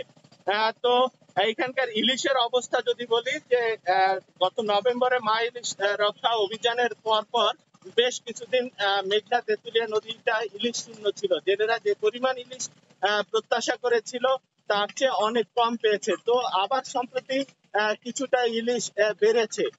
ইলিশ বাড়ার সাথে সাথেই আবার ইলিশ উৎপাদন বৃদ্ধির জন্য সরকারি যে নিষেধাজ্ঞা, সেই নিষেধাজ্ঞা শুরু হয়েছে। আসলে নভেম্বর মাসে যে ইলিশগুলো ডিম ছেড়েছে, মা ইলিশগুলো ডিম ছেড়েছে, সেইগুলো এখন কিছুটা বড় হয়েছে, যেটাকে ঝাটকা বলা হয়। এই ঝাটকা সংরক্ষণের জন্যই প্রতি বছরের ন্যায় এবারও 1 মার্চ থেকে 30 এপ্রিল পর্যন্ত 2 মাস পুরো সব ধরনের জাল ফেলা নিষেধ করে জেলেদেরকে নিষেধ করা হয়। সেই নিষেধাজ্ঞা মানতেই জেলেরা এখন মাছ ধরা থেকেই বিরত থাকবেন। তো আগ মুহূর্তের বিষয়টা যদি বলি যে জেলেরা শেষ মুহূর্তে যে কর্মহীন থাকার আগ মুহূর্তে যতটা সম্ভব তারা নদীতে গিয়ে জাল ফেলে মাছ ধরার জন্য তাদের চেষ্টা চালিয়ে যাচ্ছেন। আর মাছের দরদামের কথা যদি বলি যে মাছের দামও এখন কিছুটা ভালো, যেহেতু নদীর অন্যান্য মাছের কিছুটা কম রয়েছে। সেই দিক থেকে জেলেদের প্রত্যাশা বা ব্যবসায়ীদের প্রত্যাশাটা কিছুটা ভালো হলেও তারা শঙ্কিত যে আগামী 2 মাস তাদের জীবনযাত্রায় যে কষ্ট নেমে আসবে। বিগত বছরগুলোতে তা দেখা গেছে যে জেলেরা আসলে 2 মাস যখন কর্মহীন থাকেন, তারা অনেক পরিবারই মানবেতর জীবনযাপন করতে হয়, অনেকে পেশা বদল করতেও আমরা বিগত বছরগুলোতে দেখেছি। আর এদিকে যদি বলি যে সরকারি সাহায্য সহযোগিতার কথা, সরকার এই সময় এই নিষেধাজ্ঞাকালীন সময় নিবন্ধিত জেলেদের মধ্য থেকে যারা অগ্রাধিকার ভিত্তিতে 20 কেজি করে মাসিক চাল দেওয়ার ব্যবস্থা করে, খাদ্য সহায়তা দেয়। এবছরও ভোলা জেলায় নিবন্ধিত জেলে রয়েছে 1,32,000-এরও বেশি, কিন্তু 78,000 জেলেকে সরকারি সহায়তা দেওয়া হবে বলে আমরা জেলা মৎস্য অফিস সূত্রে জানতে পেরেছি। আর এই অভিযান সফল করার জন্য জেলা মৎস্য বিভাগের যে তৎপরতাগুলো আমরা লক্ষ্য করেছি বিগত কিছুদিন ধরে, তারা ভোলা জেলার 132টা মাছ ঘাট বা অবতরণ কেন্দ্র রয়েছে। এই ঘাটগুলোতে গিয়ে তারা জেলেদেরকে সচেতনতা করছে। তারা সেখানে লিফলেট বিতরণ করছে, পোস্টার টানিয়ে, তারপরে ঘাট সভা করে তারা চেষ্টা করছে জেলেদের যেন এই ইলিশ ধরা থেকে বিরত রাখা যায়। সেই কার্যক্রমগুলো চালিয়ে যাচ্ছে। এছাড়া তারা জেলা এবং উপজেলা প্রশাসনের সমন্বয়ে কোস্টগার্ড, পুলিশ নিয়ে তারা এই অভিযান চলাকালীন সময়ে আইন শৃঙ্খলা রক্ষা নিয়ন্ত্রণে এবং জেলেরা যেহেতু নদীতে নামতে না পারে, সেই জন্য তারা কার্যক্রমগুলো নিয়েছে বলে জেলা মৎস্য কর্মকর্তা আমাদেরকে জানিয়েছেন। আর জেলেদের প্রত্যাশার কথা যদি বলি, যে জেলেদের বরাবরই একটি ক্ষোভ রয়েছে যে নিবন্ধিত জেলেদের মধ্যে যে খাদ্য সহায়তা বিতরণের যে বিষয়টি রয়েছে, সেগুলো নিয়ে তাদের এক ধরনের আক্ষেপ রয়েছে যে যারা আসলে প্রকৃত জেলে, যাদের পাওয়ার কথা, তাদের তুলনায় অন্য যে জেলেরা রয়েছেন এখানে সুবিধা বন্টনের বিষয়ে কিছু অনিয়ম দুর্নীতি রয়েছে। তাদের প্রত্যাশা হচ্ছে যে এই অনিয়ম দুর্নীতিগুলো কমিয়ে এনে যে প্রকৃত জেলেদের মধ্যে যারা আসলে অগ্রাধিকার ভিত্তিতে পাওয়ার যোগ্য, তাদের মধ্যে এই সহায়তাগুলো বন্টন করা হোক। এছাড়া যদি আমরা মাছঘাটগুলোর অবস্থা বলি, যে মাছঘাটগুলো প্রতি বছরের মতো এবারও এই শেষ মুহূর্তে তারা কিছুটা কর্মব্যস্ততা বেড়েছে। সমুদ্রগামী বা গভীর নদীতে যারা মাছ ধরেন, যেসব জেলেরা বড় ফিশিং বোট গুলো রয়েছে, তারা ইতোমধ্যে নিজ নিজ ঘাটে ফিরতে শুরু করেছে। কারণ একদিন পরেই আগামী 28 ফেব্রুয়ারি মধ্যরাতের পরে আসলে তারা আর এই নদীতে বিচরণ করতে পারবে না, মাছ ধরতে পারবে না। সেজন্য তারা আগেভাগেই ঘাটে ফিরতে শুরু করেছে। তো আর যদি ব্যবসায়ীদের কথা বলি, ব্যবসায়ীরাও এই সময় তাদের জেলেদের এবং মাঝি মাল্লাদেরকে রাখতে হয়, তাদেরকে তাদের যে সহায়তা দরকার হয়, দাদনের দরকার হয়, সেটা দিতে হয়। এই সময় ব্যবসায়ীরা একটা বড় ধরনের ক্ষতির মুখে পড়েন। তো ভোলার অভয় আশ্রমের ইলিশ ধরার শেষ মুহূর্তের প্রস্তুতি আমার কাছে এই ছিল সর্বশেষ। রাব্বি, ভোলার ইলিশা ঘাট থেকে সরাসরি যুক্ত হয়ে জানাচ্ছিলেন সহকর্মী নাসিরউদ্দিন লিটন। কুড়িগ্রামে রাস্তা পাকা করার দাবিতে মানববন্ধন ও সমাবেশ করেছেন এলাকাবাসী। গতকাল সকালে ধরলা সেতুর পূর্ব পাড়ে কুড়িগ্রাম ভুরুঙ্গামাড়ি সড়কের কাচ্চির এলাকায় মানববন্ধন করেন তারা। এতে এলাকার বিভিন্ন শ্রেণী পেশার কয়েকশো মানুষ অংশ নেন। এ সময় বক্তারা জানান, বেহাল এই সড়কটির কারণে ঘোগাদহ ও ভোগডাঙ্গা ইউনিয়নের 15টি গ্রামের মানুষ যাতায়াত ও পণ্য পরিবহনের চরম ভোগান্তিতে পড়েছেন। পরে সেখানে আয়োজিত সমাবেশে স্থানীয় জনপ্রতিনিধিরা উপস্থিত হয়ে দ্রুত সড়কটি নির্মাণের আশ্বাস দিলে কর্মসূচি শেষ করেন স্থানীয়রা। নোয়াখালীতে সাংবাদিক মোহাম্মদ বোরহানউদ্দিন মুজাক্কির হত্যার প্রতিবাদে মুন্সিগঞ্জ ও মানিকগঞ্জে মানববন্ধন করেছেন গণমাধ্যম কর্মীরা। গতকাল সকালে মুন্সিগঞ্জ প্রেস ক্লাবের সামনে মানববন্ধনের আয়োজন করা হয়। এতে মুন্সিগঞ্জ প্রেস ক্লাবের সভাপতি মীর নাসিরউদ্দিন উজ্জ্বল সহ বিভিন্ন গণমাধ্যম কর্মীরা বক্তব্য রাখেন। এ সময় বক্তারা সাংবাদিক বোরহানউদ্দিন মুজাক্কির হত্যাকাণ্ডে জড়িতদের অবিলম্বে গ্রেফতার করে দৃষ্টান্তমূলক শাস্তির দাবি জানান। অন্যদিকে মানিকগঞ্জেও প্রেস ক্লাবের সামনে একই দাবিতে মানববন্ধন করেছেন গণমাধ্যম কর্মীরা।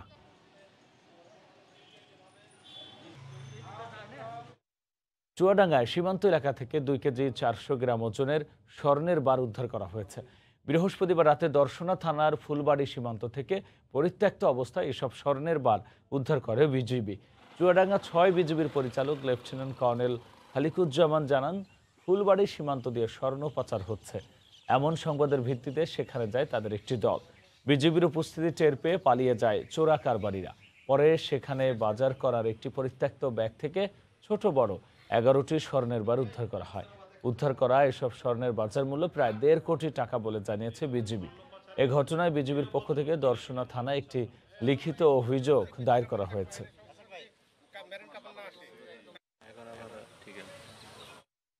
সনাতন ধর্মাবলম্বীদের কীর্তন অনুষ্ঠানকে কেন্দ্র করে দুপক্ষের দ্বন্দ্বের জেরে সুনামগঞ্জের শাল্লা উপজেলার ঘুঙ্গিয়ারগাঁও গ্রামে 3 দিনের জন্য 144 ধারা জারি করেছে প্রশাসন। গতকাল বিকেলে উপজেলা নির্বাহী কর্মকর্তা মোহাম্মদ আল মোক্তাদের হোসেন এই আদেশ দেন। পুলিশ জানায়, স্থানীয় মহাদেব গাছতলা কীর্তনকে কেন্দ্র করে গ্রামের মানুষ 2 ভাগে বিভক্ত হয়ে যান। উভয় পক্ষ একই স্থানে একই সময়ে কীর্তনের আয়োজন করতে চাওয়ায় উত্তেজনাকর পরিস্থিতি সৃষ্টি হয়। এজন্য যে কোনো অপ্রীতিকর পরিস্থিতি এড়াতে প্রশাসন শুক্রবার বিকেল 3টা থেকে আগামী 28 ফেব্রুয়ারি সকাল 11টা পর্যন্ত ঘুঙ্গিয়ারগাঁও গ্রামে যে কোনো জমায়েত, সমাবেশ বা কীর্তন নিষিদ্ধ ঘোষণা করেছে। নড়াইলে নানা আয়োজনের মধ্য দিয়ে পালিত হল বীরশ্রেষ্ঠ শহীদ ল্যান্স নায়েক নূর মোহাম্মদ শেখের 85তম জন্মদিন। সকালে সদর উপজেলার বীরশ্রেষ্ঠ নূর মোহাম্মদের বসতভিটায় স্থাপিত স্মৃতি ফলকে ফুল দিয়ে শ্রদ্ধা জানানো হয়। এতে জেলা ও পুলিশ প্রশাসন এবং মুক্তিযোদ্ধা কমান্ডার সহ বিভিন্ন সামাজিক সংগঠন অংশ নেয়। পরে জেলা পুলিশের পক্ষ থেকে বীরশ্রেষ্ঠের সম্মানে সশস্ত্র সালাম জানানো হয়। তবে এবছর মহামারী করোনার কারণে র্যালি ও আলোচনা কর্মসূচির আয়োজন করা হয়নি। রফতানি ঋণপত্রের বিপরীতে শুল্কমুক্ত সুবিধায় কাঁচামাল আমদানিতে অবশ্যই বন্ড লাইসেন্স থাকতে হবে। রাজস্ব বোর্ডের এই বিধান নিয়ে কোনো আপত্তি নেই ব্যবসায়ীদের। তবে একই ধরনের রফতানি ঋণপত্রের বিপরীতে দেশীয় কাঁচামাল সংগ্রহে এই নীতি মানতে নারাজ তারা। বরং এই বিধানকে ব্যবসা সহজীকরণের পথে বাধা হিসেবে দেখেন রফতানিমুখী শিল্পোদ্যোক্তারা। তাদের দাবিকে যৌক্তিক মেনে এই আইন পরিবর্তনের সময় এসেছে বলে মনে করেন জাতীয় রাজস্ব বোর্ড এনবিআর এর সাবেক চেয়ারম্যান মোহাম্মদ আব্দুল মজিদ। কামরুল হাসান সবুজের রিপোর্ট। বন্ড লাইসেন্স, যে লাইসেন্সের আওতায় শর্ত সাপেক্ষে শুল্কমুক্ত সুবিধায় কাঁচামাল আমদানির সুযোগ পেয়ে থাকেন ব্যবসায়ীরা। শর্ত পূরণ করে পাওয়া বিশেষ এই সুযোগ প্রতিযোগিতার বাজারে বাড়তি সুবিধা দিয়ে থাকে রপ্তানিকারকদের। এই বন্ড লাইসেন্সই আবার বিপাকে ফেলেছে তৈরি পোশাক খাতের ব্যবসায়ীদের। বন্ড লাইসেন্স না থাকলে শুল্ক সুবিধা পাওয়া রপ্তানি ঋণপত্রের বিপরীতে স্থানীয় পণ্য ব্যবহারে খুলতে দেয়া হচ্ছে না ব্যাক টু ব্যাক এলসি। এমন দাবি করে ব্যবসায়ীরা বলছেন, দেশি কাঁচামালেই নিট পোশাকের বেশিরভাগ রপ্তানি পণ্য প্রস্তুত করা সম্ভব। বলা হয়েছে ইনল্যান্ড ব্যাক টু ব্যাক করতে হলেও বন্ড লাইসেন্স লাগবে। আমার যেখানে ডিউটি ইমপ্লিকেশন নাই সেখানে কেন আমার ইংল্যান্ড ব্যাক টু ভ্যাকেন্সি করতে বন্ড লাইসেন্স লাগবে? 2014 সালে আমি বাংলাদেশ ব্যাংকে এই ব্যাপারে প্রথম চিঠি দিয়েছি। এরপর থেকে এই গত 6-7 বছরে কন্টিনিউয়াস আমরা চিঠি দিচ্ছি, কিন্তু এটা সমাধান হচ্ছে না। বর্তমানে আমাদের এখানে ইজ অফ ডুইং বিজনেস সহজকরণের পরিবর্তে কঠিন থেকে কঠিনতর হয়েছে এবং হচ্ছে। রপ্তানিমুখী শিল্পের এই সমস্যা সমাধানে এনবিআর আর বাংলাদেশ ব্যাংক দায়িত্ব চালাচালি করে আসছে দীর্ঘদিন ধরেই। এনবিআর এর সাবেক চেয়ারম্যানের মতে সময়ে এসেছে যৌক্তিক সমাধানে পৌঁছার। বিকেএমই এর দরখাস্তের নিষ্পত্তি ঘটানো উচিত, কারণ বিকেএমই যেসব যুক্তি দেখিয়েছে সেগুলো আমি আবার বলছি, যদি অন্য কোনো সেক্টরের বা অন্য কোনো বিষয়ের সাথে ভিন্নরূপ কোনো যদি মতামত বা বিষয় না থাকে তাহলে সেটি বিবেচনা করা যেতে পারে। খাত সংশ্লিষ্টরা বলছেন, বন্ড লাইসেন্সের আওতায় থাকা রপ্তানি পণ্য তৈরিতে দেশি কাঁচামাল ব্যবহারে নীতি সহায়তা না পেলে দেশে ব্যাকওয়ার্ড লিঙ্কেজ শিল্প গড়ে তোলার ক্ষেত্রে আগ্রহ হারাবেন উদ্যোক্তারা। কামরুল হাসান সবুজ, সময় সংবাদ। আসন্ন বিধানসভা নির্বাচন সামনে রেখে নির্বাচন কমিশনের নিরপেক্ষতা নিয়ে প্রশ্ন তুলেছেন পশ্চিমবঙ্গের মুখ্যমন্ত্রী মমতা বন্দ্যোপাধ্যায়। একই সঙ্গে হুঙ্কার ছেড়ে তিনি বলেছেন, সব ষড়যন্ত্র উপেক্ষা করে তৃণমূলই আবারও পশ্চিমবঙ্গের ক্ষমতায় আসবে। এর আগে পশ্চিমবঙ্গ সহ ভারতের 5 রাজ্যের বিধানসভা ভোটের তারিখ ঘোষণা করে নির্বাচন কমিশন। তামিলনাড়ুর মতো রাজ্যে 1 দফায় ভোট হলেও পশ্চিমবঙ্গে ভোট হবে 8 দফায়। কলকাতা থেকে সুব্রত আচার্যের রিপোর্ট। আসন্ন বিধানসভা নির্বাচনে পুদুচেরি, কেরালা, তামিলনাড়ুতে 1 দফায় ভোট হলেও আসামে 3 দফায় এবং পশ্চিমবঙ্গে ভোট হবে 8 দফায়। নির্বাচন কমিশনের এমন সিদ্ধান্তে চটেছেন পশ্চিমবঙ্গের মুখ্যমন্ত্রী মমতা বন্দ্যোপাধ্যায়। তফসিল ঘোষণার পরই নিজ বাড়িতে সংবাদ সম্মেলনে তীব্র প্রতিক্রিয়া জানান মমতা। এখানে 23 দিনের ফুটবল গ্রাউন্ড, 23 দিনের খেলা খেলবেন, আমাদের যে আস না এই খেলাতেও আমরা বলছি আপনাদের হেরে ভূত করে দেব। খেলা হবে 8টা ফেজে, হারিয়ে ভূত করে দেবো, তার কারণ আমরা গ্রাসরুটের লোক। এর আগে ভারতের প্রধান নির্বাচন কমিশনার সুনীল আরোরা দিল্লির বিজ্ঞান ভবনে আয়োজিত সংবাদ সম্মেলনে 5 রাজ্যের ভোটের তারিখ ঘোষণা করেন। পশ্চিমবঙ্গে প্রথম দফায় ভোট হবে 27 মার্চ, আর অষ্টম এবং শেষ দফায় ভোট নেওয়া হবে 29 এপ্রিল। ফলাফল প্রকাশ করা হবে 2রা মে। One day a news item came that some advanced teams have been sent to only to West Bengal. Then we released a press release that they were in fact sent on the very day to all the 5 states. So it was not that the teams were sent only to West Bengal. So I don't know where it came from. পশ্চিমবঙ্গে সবশেষ 2016 সালে মমতার রাজ্যে vote হয়েছিল 7 দফায়। এবার 1 দফা বাড়িয়ে 8 দফায় করা হলো। পশ্চিমবঙ্গে 294 আসন রয়েছে। সুব্রত আচার্য, সময় সংবাদ, পশ্চিমবঙ্গ, ভারত। যুক্তরাজ্য থেকে ছড়িয়ে পড়া নতুন প্রকৃতির করোনার কারণে আবারও বিপর্যস্ত ইতালি। এ অবস্থায় দেশটির গবেষণা প্রতিষ্ঠানগুলো সরকার এবং সাধারণ জনগণকে সতর্কবার্তা দিয়ে বিধিনিষেধ মেনে চলার আহ্বান জানিয়েছে। আর এতে স্থানীয়দের পাশাপাশি আতঙ্কিত প্রবাসী বাংলাদেশিরাও। ইতালি থেকে মাকসুদ রহমানের রিপোর্ট। ইতালিতে হঠাৎ করে আবারও বাড়ছে করোনা সংক্রমণ। যুক্তরাজ্য থেকে ছড়িয়ে পড়া নতুন প্রকৃতির করোনা ভাইরাসকে এর জন্য দায়ী করছেন দেশটির গবেষণা প্রতিষ্ঠানগুলো। হাসপাতাল সূত্রে জানা গেছে, চলতি সপ্তাহে ইতালিতে করোনা ভাইরাসের সবগুলো সূচকই ঊর্ধ্বমুখী। করোনা আবারও লাগামহীন হয়ে পড়ায় শঙ্কিত ইতালি সরকার এবং দেশটির সাধারণ মানুষ। চিন্তিত ইতালি প্রবাসী বাংলাদেশিরাও। ইংল্যান্ড থেকে করোনা ভাইরাসে ইতালি আক্রান্ত হওয়ার সম্ভাবনা আছে, তাই সবাই আমরা সামাজিক দূরত্ব বজায় রেখে চলবো। আমরা ব্যবসা বাণিজ্য দিক দিয়ে ক্ষতিগ্রস্ত হয়েছি। আমাদের ইতালিতে পরিস্থিতি অনেকই খারাপ, কিন্তু আমরা এখন আল্লাহর রহমতে সুস্থ আছি। কিন্তু আমাদেরকে এখন একটা বিভ্রান্ত সৃষ্টি হচ্ছে যে ইংল্যান্ডের যে ভাইরাসটা আমাদের ইতালিতে ঢুকে যাচ্ছে, সেই ক্ষেত্রে আমরা খুবই আতঙ্ক। আমরা আপনাদের কাছে দোয়া চাই। এই অবস্থায় সামাজিক দূরত্ব সহ বিধিনিষেধ মেনে চলার প্রতি সবার প্রতি আহ্বান জানিয়েছেন সংশ্লিষ্টরা। এদিকে ইতালিতে প্রাদেশিক ভ্রমণের লকডাউন চলবে 27শে মার্চ পর্যন্ত। তবে পরিস্থিতি নিয়ন্ত্রণ না এলে চলমান লকডাউন আরো কঠোর করে এর মেয়াদ বাড়ানো হতে পারে। মাকসুদ রহমান, সময় সংবাদ, ইতালি। বধূকার ফয়সালা হবে আদালতে।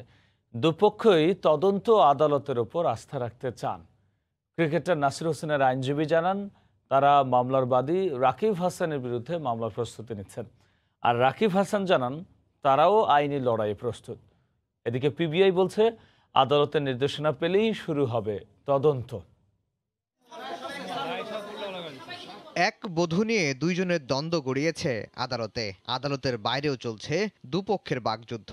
ক্রিকেটার নাসির হোসেনের বিয়ে নিয়ে আলোচনা সমালোচনা চলছে দেশ জুড়ে। সামাজিক যোগাযোগ মাধ্যমেও পক্ষে বিপক্ষে নানা মন্তব্য আসছে। তাহলে এই বিতর্কের অবসান কোথায়? দুপক্ষই বলছে যা হবে আদালতে। আমাদের যে কোনো ক্রিকেটার নাসির হোসেনের আইনজীবী জানান, ডিভোর্স দেওয়ার পরও অন্যের বউকে নিজের দাবি করায় মামলার বাদীর বিরুদ্ধে আইনি ব্যবস্থা নেবেন তারা। সে বিষয়ে কাজ চলছে। আমরা অবশ্যই আইনি পদক্ষেপ গ্রহণ করব এবং তার জন্য আমাদের আলোচনা এবং পরীক্ষা নিরীক্ষা চলছে। আমরা তদন্তকারী কর্তৃপক্ষের কাছে আমাদের প্রমাণ পেশ করব, তারপর তদন্ত শেষ হবার পরে আদালতে আমাদের বক্তব্য পেশ করব। তামিমাকে নিজের বৈধ বউ দাবি করা রাকিব হাসান জানান, তারা মামলা করলে সেটিও আইনগতভাবে মোকাবেলা করা হবে। তারা যদি আমার বিরুদ্ধে প্রমাণ দেখাইতে পারে যে আমি তার ডিভোর্সের পেপার, সেটা আইনি কথা বলবে, আমার লয়ার কথা বলবে, ঠিক আছে, আমার প্রমাণ কথা বলবে, আমার সমস্ত ডকুমেন্টস কথা বলবে। পিবিআই প্রধান জানান, তারা আদালতের নির্দেশ এখনো পাননি, পেলেই শুরু হবে তদন্ত। বিজ্ঞ আদালত যখন নির্দেশ দেয়, কয়েকদিন সময় নেয় পিবিআই হেডকোয়ার্টারে বা পিবিআই ওই সংশ্লিষ্ট ইউনিটে পৌঁছতে। এটি আসলে পরে এটি দেখে আমরা আমাদের তদন্ত কর্মকর্তা নিয়োগ দেব। আগামী 30শে মার্চ এই মামলার তদন্ত প্রতিবেদন দাখিলের দিন ধার্য রয়েছে। আফজাল হোসেন, সময় সংবাদ, ঢাকা। নিউজিল্যান্ড সফরে টাইগারদের স্কোয়াডে থাকা 7 জন এই মুহূর্তে বাংলাদেশের সেরা পেসার, এমনটাই মন্তব্য করেছেন পেসার শফিউল ইসলাম। নিউজিল্যান্ডের কন্ডিশন যে কোনো দলের জন্যই চ্যালেঞ্জিং, তবে সাদা বলের 2 ফরম্যাটেই টাইগারদের ভালো করার সম্ভাবনা দেখছেন সুহাস। ব্ল্যাক ক্যাপদের কন্ডিশন বিবেচনায় নির্বাচক প্যানেল 20 জনের স্কোয়াডে রেখেছেন 7 পেসার। মুস্তাফিজ, তাসকিন থেকে হালের হাসান শরীফুল। স্কোয়াডে থাকা পেসারদের আত্মবিশ্বাস কিছুটা হলেও বাড়বে এই সিনিয়র পেসারের মন্তব্যে। মুস্তাফিজ তো পারফর্ম করছে, ওয়েস্ট ইন্ডিজের সাথে ওয়ানডেতেও ভালো পারফর্ম করছে। যেই 7 জন পেস বোলার আছে, অবশ্যই বাংলাদেশের at this moment best pace bowler, মানে বাংলাদেশের ওয়ানডেতে বা সাদা বলে বলেন, বাংলাদেশের এই 7টাই সেরা বলার। আপনার বঙ্গবন্ধু টি20 হয়েছে, তারপর প্রেসিডেন্ট কাপ হয়েছে, এরা পারফর্ম করছে, সবাই পারফর্ম করছে। পরিসংখ্যান হাতড়ে দেখলে সে সাহসটা আবার উবেও যেতে পারে। বলতে গেলে হারানোর কিছুই নেই। 2007 থেকে মোট 4টা দ্বিপাক্ষিক সিরিজ খেলতে নিউজিল্যান্ড সফর করেছে বাংলাদেশ। সঙ্গে 2015 আইসিসি বিশ্বকাপের ম্যাচ যোগ করলে স্বাগতিকদের মাটিতে মোট 13 ম্যাচের সবকটিতেই হেরেছে লাল সবুজরা। বিষয়টা জানা আছে শফিউলেরও। তারপরও সাদা বলে বাংলাদেশের যে সামর্থ্য আছে তার উপর পূর্ণ আস্থা রাখছেন ইনজুরিতে থাকা এই পেসার। আমাদের বাংলাদেশ বেস্ট টিমটাই গেছে, 7টা পেস বোলার সুন্দর একটা কম্বিনেশন করেই গিয়েছে। আশা করি ভালো কোনো রেজাল্ট পাবো। সত্য কথা বলতে নিউজিল্যান্ডের কন্ডিশনে যে কোনো দেশই যে নিউজিল্যান্ডের কন্ডিশনে খেলাটা, তো সিরিজটা ইজি হবে না, কিন্তু আমার বিশ্বাস যে ওয়ানডে টি20তে ভালো করবে বাংলাদেশ। ডানেডিনে 20 মার্চ 3 ম্যাচ সিরিজের প্রথম ওয়ানডেতে মাঠে নামবে তামিম বাহিনী। জুম্মান সাদিক, জ্যাভলিন, সময় সংবাদ। দিনাজপুরে শুরু হয়েছে গোল্ড কাপ ফুটবল টুর্নামেন্ট। উদ্বোধনী ম্যাচে নীলফামারীকে 1-0 গোলে হারিয়েছে জয়পুরহাট জেলা দল। উদ্বোধনী অনুষ্ঠানে মহান মুক্তিযুদ্ধের উপর ডিসপ্লে প্রদর্শন করে শিক্ষার্থীরা। এই টুর্নামেন্টে উপভোগে দিনাজপুর স্টেডিয়ামে বিপুল সংখ্যক দর্শকের সমাগম ঘটে। গোলাম নবী দুলারের তথ্য, মনজিদ আলম শিমুলের তোলা ছবিতে রিপোর্ট। করোনা মহামারীর মাঝে দীর্ঘদিন স্থবির ছিল দিনাজপুর জেলার ক্রীড়াঙ্গন, তবে ধীরে ধীরে প্রাণ ফিরছে জেলার খেলাধুলায়। গেল কমাসে জেলা সদরে আয়োজন হয়েছিল বেশ কিছু ক্রিকেট টুর্নামেন্ট। এবার ফুটবল জোয়ারে মেতে উঠেছে উত্তরের জেলাটি। শুক্রবার বিকেলে দিনাজপুর জেলা স্টেডিয়ামে গোল্ড কাপ ফুটবল টুর্নামেন্ট উদ্বোধন করেন জেলা প্রশাসক খালেদ মোহাম্মদ জাকি। প্রথম ম্যাচে মুখোমুখি হয় জয়পুরহাট ও নীলফামারী জেলা। খেলার শুরু থেকেই নীলফামারীকে চাপে রাখে জয়পুরহাট। প্রথমার্ধে নীলফামারীর আক্রমণ ভাগের খেলোয়াড়রা 2টি গোলের সুযোগ নষ্ট করে। ম্যাচ নিষ্পত্তির জন্য অপেক্ষা করতে হয় শেষ পর্যন্ত। দ্বিতীয়ার্ধের শেষ মিনিটে অধিনায়ক সৈকতের দূর থেকে লম্বা শট গোলরক্ষক মামুনকে পরাস্ত করলে বল খুঁজে পায় জালের ঠিকানা। শেষ পর্যন্ত জয়পুরহাট জেলা জয়ের স্বাদ নিয়ে মাঠ ছাড়ে। করোনার জন্য দীর্ঘদিন ফুটবল খেলা অনুষ্ঠিত হয়নি, তাই খেলা উপভোগ করা দর্শকদের ছিল উচ্ছ্বাস। ফুটবলের দিনাজপুর আবার ফুটবল মাঠে এসেছে। ভালো ফুটবল টুর্নামেন্ট ওপেনিং হয়েছে। এই টুর্নামেন্টে আমি আবেগভাবে আপ্লুত। বহুদিন পর একটা সুন্দর খেলা উপভোগ করছি। দীর্ঘদিন পর আজকে ফুটবল খেলার আয়োজন করা হয়েছে, সেই জন্য আমি আয়োজকদেরকে ধন্যবাদ জানাই। অনেক ফুটবলার অনেক জায়গা থেকে আসছে, আমরা খেলতেছি, অনেক ভালো লাগতেছে। এই টুর্নামেন্টটা বিশেষ করে বেশি বেশি করে চালাইতে হবে, তাহলে আমরা প্লেয়াররা উদ্বুদ্ধ হয়ে ভালোভাবে খেলতে পারবো। টুর্নামেন্ট কমিটির সদস্য সচিব জানালেন, ফুটবলের উন্নয়ন ও পুনর্জাগরণের জন্য জেলা পর্যায়ে লীগ এবং প্রশিক্ষণের ব্যবস্থা নিতে হবে। আমি মনে করি যে জেলা পর্যায়ে বিশেষ করে দীর্ঘ অনুশীলন এবং খেলোয়াড়দের জন্য মাঠ এবং সরঞ্জাম এই বিষয়গুলো যদি এবং পাশাপাশি পৃষ্ঠপোষকতা দেওয়া যায় তো খেলার মান আরও বাড়বে। ঢাকা বিকেএসপি বা অন্যান্য যে সমস্ত দল আছে দেশের ভালো দল, সেই দলের সঙ্গে তুলনা করে আমাদের দিনাজপুর দল যেন সুসংগঠিত হতে পারে।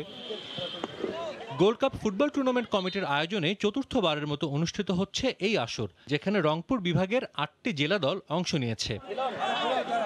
সময় সংবাদ, দিনাজপুর।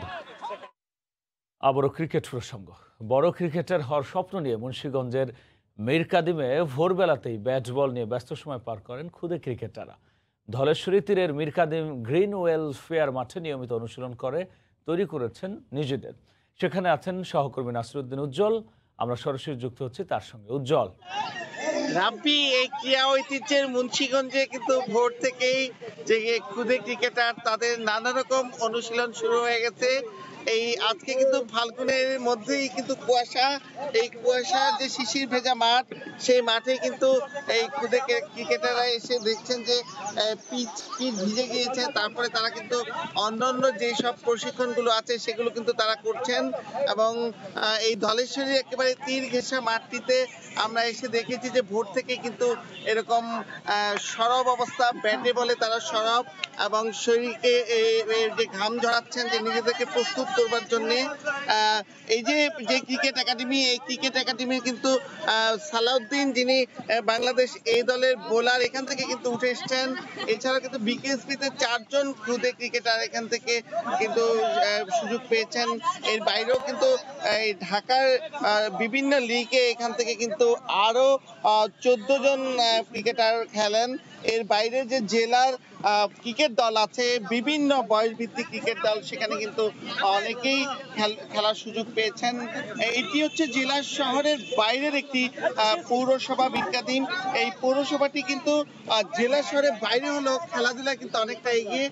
আপনারা জানেন যে এই জেলার যে ক্রীড়া ঐতিহ্য, এখানে জাতীয় ক্রিকেট দলের যে সাবেক অধিনায়ক গাজী আশরাফ লিপু, ফারুক যিনি নির্বাচক ছিলেন এই যে ক্রিকেট দলের, এরকম অনেক গুণী ক্রিকেটারদের জন্ম কিন্তু এই মুন্সিগঞ্জে। আর এর বাইরে যদি আমরা বলতে চাই যে সার্বিক ক্রীড়া, যে বাংলাদেশের যে ক্রীড়াঙ্গনে যে আন্তর্জাতিক পর্যায়ে প্রথম বাংলাদেশের পতাকা উঠিয়েছেন, জাতীয় সঙ্গীত দিয়ে যে পুরো পৃথিবীকে জানান দিয়েছিলেন, তিনি হচ্ছেন ইংলিশ চ্যানেল বিজয়ী 17 মোশাররফ হোসেন খান, যিনি শ্রীলঙ্কাতে 1977 সালে ডিসেম্বরে এই যে সূচনা শুরু করেছিলেন। এবং তিনি কিন্তু এ পর্যন্ত 100 স্বর্ণ জয় করেছেন, যেটি স্বাধীনতার আগে 4টি এবং স্বাধীনতার পরে কিন্তু তিনি আরো 96টি স্বর্ণ জয় করেন। এর বাইরেও কিন্তু এই উপমহাদেশের প্রথম যিনি ইংলিশ চ্যানেলের বিজয়ী, তিনি হচ্ছেন ব্রজেন দাস। তার বাইরেও কিন্তু মুন্সিগঞ্জে এবং অনেক ক্রিকেটার, ফুটবলার, সাঁতারু সহ নানা ক্ষেত্রে অবদান রেখেছেন। তো আমরা আজকে যে এই ক্ষুদে ক্রিকেটারদের যিনি প্রশিক্ষণ দিচ্ছেন, যে চিতা সেই প্রশিক্ষক, কাছ থেকে আমরা জানতে চাইবো তার অনুভূতি।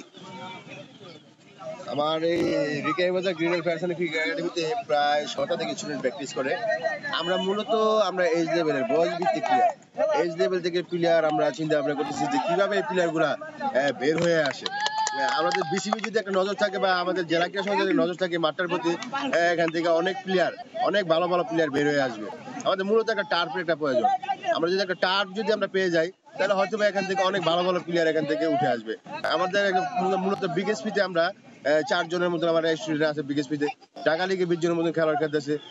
আরো ভবিষ্যতে আমাদের এজ লেভেলের প্লেয়ার থেকে আমরা কিভাবে ভালো প্লেয়ার বের করে আসবো, এটা এটা এটা আমরা আপনারা বিসিবি জন্য থাকে যেখান থেকে ভালো প্লেয়ার উঠে আসবে। ধন্যবাদ।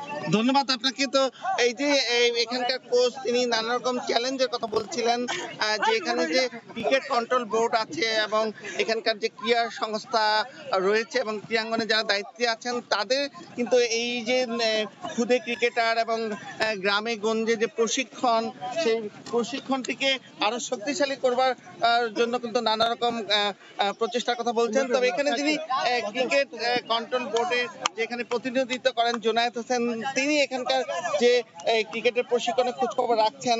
তবে এখানকার যে সব পৃষ্ঠপোষকতা দরকার বলে তারা জানিয়েছিলেন এবং এখানকার যে খুদে অনেক খেলোয়াড়রা এখানে প্র্যাকটিস করছেন, তাদের মধ্যে একজন আমরা তন্ময়ের কাছে জানতে চাইবো তার স্বপ্নের কথা। তন্ময়, তোমার স্বপ্নটা একটু আমাদেরকে বলো। আসসালামু আলাইকুম, আমার নাম যুব সত্য তন্ময়। আমি এখানে ভোর সকালে এসে আমি এখানে প্র্যাকটিস করি। আমি অনেক বড় ক্রিকেটার হতে চাই, সাকিব আল হাসানের মতো। আমার জন্য সবাই দোয়া করবেন, আমি বড়। ধন্যবাদ। সাকিব আল হাসান হবার স্বপ্ন দেখে এখানে কিন্তু তামিম হওয়ার স্বপ্ন দেখছে অনেকে। অনেকে বড় বড় ক্রিকেটার বাংলাদেশে যারা বিশ্ব জয় করেছেন তাদের মতো হবার প্রয়াস চালাচ্ছে এবং এরকম সব দৃঢ় স্বপ্ন নিয়ে কিন্তু তারা এগোচ্ছে। তাদের স্বপ্ন হচ্ছে আকাশ ছোঁয়ার এবং সেই স্বপ্ন বাস্তবায়ন করবার জন্য কিন্তু এখানে যে কোচ আছেন চিটা, তিনি চেষ্টা চালিয়ে যাচ্ছেন এবং এখানকার যারা ক্রীড়া সংগঠক রয়েছেন তাদেরও অনেক অবদান রয়েছে। তবে এই যে খুদে ক্রিকেটারদের স্বপ্ন সেটি বাস্তবায়ন করবার ক্ষেত্রে যে এখানকার যারা দায়িত্বশীল আছেন তাদের আরো বেশি যত্নবান হওয়ার বিষয়টি কিন্তু এখানকার সংশ্লিষ্ট যারা আছেন তারা দাবি তুলেছেন এবং এই যে পৌরসভার যে মাঠটি রয়েছে সেই মাঠটি যে উন্মুক্ত এবং প্রতিদিন এখানে যে তারা প্র্যাকটিস করছেন এবং এখানে যদি উন্নত মানের কোচের ব্যবস্থা করা হয়, যে ক্রিকেট কন্ট্রোল বোর্ড যদি এই খুদে খেলোয়াড়দেরকে প্রশিক্ষণ দেবার জন্য এখানে উন্নত প্রশিক্ষক পাঠান, তাহলে কিন্তু তাদের যে মান সেটি আরো উন্নত করা যাবে বলেও কিন্তু স্থানীয় কোচটি বলেছেন। এবং এই যে মুন্সিগঞ্জের যে ক্রীড়াঙ্গনকে সরব করবার জন্য এবং আপনারা জানেন মহামারী করোনার পরে যে নানা রকম চ্যালেঞ্জ ছিল, সেই চ্যালেঞ্জের বাঁধ ভেঙে দিয়ে কিন্তু এই প্রশিক্ষণ চলছে এবং এই ক্রীড়াঙ্গনকে আবার উদ্যুক্ত করছে। এই ছিল মুন্সিগঞ্জের মীরকাদিম মাঠে এই খুদে ক্রিকেটারদের প্রশিক্ষণের সর্বশেষ। রাব্বি, মুন্সিগঞ্জ থেকে সরাসরি যুক্ত হয়ে জানাচ্ছিলেন সহকর্মী নাসির উদ্দিন উজ্জ্বল। মুজিব বর্ষ উপলক্ষে ঝালকাঠিতে অনুষ্ঠিত হয়েছে 50টি ঘোড়ার দৌড় প্রতিযোগিতা। ঝালকাঠি জেলার নলছিটি উপজেলার কুলকাঠি ইউনিয়নের মল্লিকবাড়ির মাঠে আয়োজন করেন স্থানীয় জনপ্রতিনিধি ও যুব সমাজ। ব্যতিক্রমধর্মী এবং বিশাল সংখ্যক ঘোড় দৌড় দেখতে হাজার হাজার মানুষ ভিড় করেন। প্রতিযোগিতা ঘিরে বসে গ্রামীণ মেলা। 8-10টি নয়, একসাথে 50 ঘোড়ার ছুট এর আগে দেখেনি ঝালকাঠির মানুষ। আর তাই দুপুর থেকেই আশপাশের উপজেলা থেকে মানুষ ভিড় করেন নলছিটির কুলকাঠি ইউনিয়নের মল্লিকবাড়ির মাঠে। ঘোড়দৌড়কে কেন্দ্র করে বসে গ্রামীণ মেলাও। তবে সবার দৃষ্টি ছিল ঘোড়ার দিকে। এই আয়োজন নিয়ে সবার মাঝে ছিল ব্যাপক আগ্রহ। ঝালকাঠি জেলার বিভিন্ন স্থান থেকে ছুটে আসে মানুষের ঢল নামে। মুজিব জন্ম শতবর্ষ উপলক্ষে প্রথমবারের মতো করা হয় এমন আয়োজন, যা উপভোগ করে সব বয়সের মানুষ। বয়সে 50টা ঘোড়ার দৌড় কখনো দেই নাই। ঘোড়ার দৌড় লাইভে প্রথমবার আমি দেখছি, আমার বোনকে সাথে নিয়ে আসছি। 50টা হয়েছে প্রথমবারে, অনেক ভালো লাগতেছে আমাদের। আমরা গ্রামবাসীরা অনেক খুশি। এতগুলো ঘোড়া একসাথে দৌড়াবে শোনার পরে অনেক আগ্রহ হলো, সেজন্য অনেক দূর থেকে আসছি দেখার জন্য। যারা আয়োজন করছে তাদেরকেও ধন্যবাদ। এতগুলো ঘোড়ার মেলা এই আমি প্রথম দেখছি। গ্রামবাসী সহ আশপাশের মানুষকে বিনোদন দেয়া এবং হারিয়ে যাওয়া ঐতিহ্য ধরে রাখতেই করা হয় এই আয়োজন। হাজার হাজার মানুষ এখানে সমবেত হয়েছে এবং আমাদের গ্রাম অঞ্চলে আসলে বিনোদন নাই, আমরা গ্রামের ঐতিহ্য হারিয়ে ফেলেছি। সবাই মিলে সম্মিলিত প্রয়াসে এই ঘোড়দৌড়ের আয়োজন করা হয়েছে। প্রতিযোগিতা শেষে বিজয়ী ঘোড় সাওয়ারদের পুরস্কৃত করা হয়। প্রতিযোগিতায় প্রথম হন ঝালকাঠির ভবানীপুরের মোসলেম আলী, দ্বিতীয় হয়েছেন পিরোজপুর জেলার ভান্ডারিয়া উপজেলার রাকিব হোসেন এবং বরিশাল জেলার বাকেরগঞ্জ উপজেলার নাইম ইসলাম তৃতীয় হন। সময় সংবাদ, ঝালকাঠি। 3 মরুভূমি অঞ্চলের একটি ফল। ভৌগোলিক বৈশিষ্ট্যের কারণে যা বাংলাদেশ উৎপাদন অনেকটি অসম্ভব, কিন্তু আবহাওয়া বা মাটির ভিন্ন ধরন কোনো কিছুই বাধা হয়ে দাঁড়াতে পারেনি দিনাজপুরে। গাজীপুরের পর নবাবগঞ্জের কৃষক মতিউর মান্নান ভিন্ন রকম ফল চাষ করে রীতিমতো সাড়া ফেলেছেন এলাকায়। শফিকুল ইসলাম শফিকের তথ্য, ছবিতে রিপোর্ট। দিনাজপুরের নবাবগঞ্জের কৃষক মতিউর মান্নান 4 বিঘা জমিতে 3 ফলের চারা রোপণ করেছেন কয়েক মাস হলো। করোনায় অন্য ব্যবসার পুঁজি হারিয়ে দিশেহারা হয়ে পড়লে ছোট বোনের পরামর্শে শুরু করেন ব্যতিক্রমী চাষাবাদ। গাজীপুর থেকে চারা নিয়ে এসে 900 চারা রোপণ করি। এ পর্যন্ত আমার বাগানে মোটামুটি 23 লক্ষ টাকার মতো খরচ করছি। তো তারপরেও খুব খুশি লাগছে যে এত দ্রুততম সময়ের মধ্যে আমি এখান থেকে রিটার্ন পাওয়া শুরু করব। কম সময়ে ফল আসা, তুলনামূলক বেশি ফলন, পুষ্টিগুণ, কম খরচ ও রোগ সহনীয় হওয়ায় অনেকের কাছে উৎপাদন এবং খাদ্য উপাদান হিসেবে কদর রয়েছে 3 ফলের। ডুমুরের মতো ফলটা, কিন্তু আসলে শুনলাম এটা নাকি 3 ফল। শুধু নবাবগঞ্জ থানায় না, এটা দিনাজপুর জেলার মধ্যেও কোথাও নাই। দেখার জন্য আসছি, খুব ভালো লাগলো। 5 প্রজাতির 3 ফলের চারার মধ্যে টিকে গেছে সবগুলোই। 1.5 মাসের মাথায় ফল ধরা শুরু হয়ে পরিপক্ক হতে চলেছে।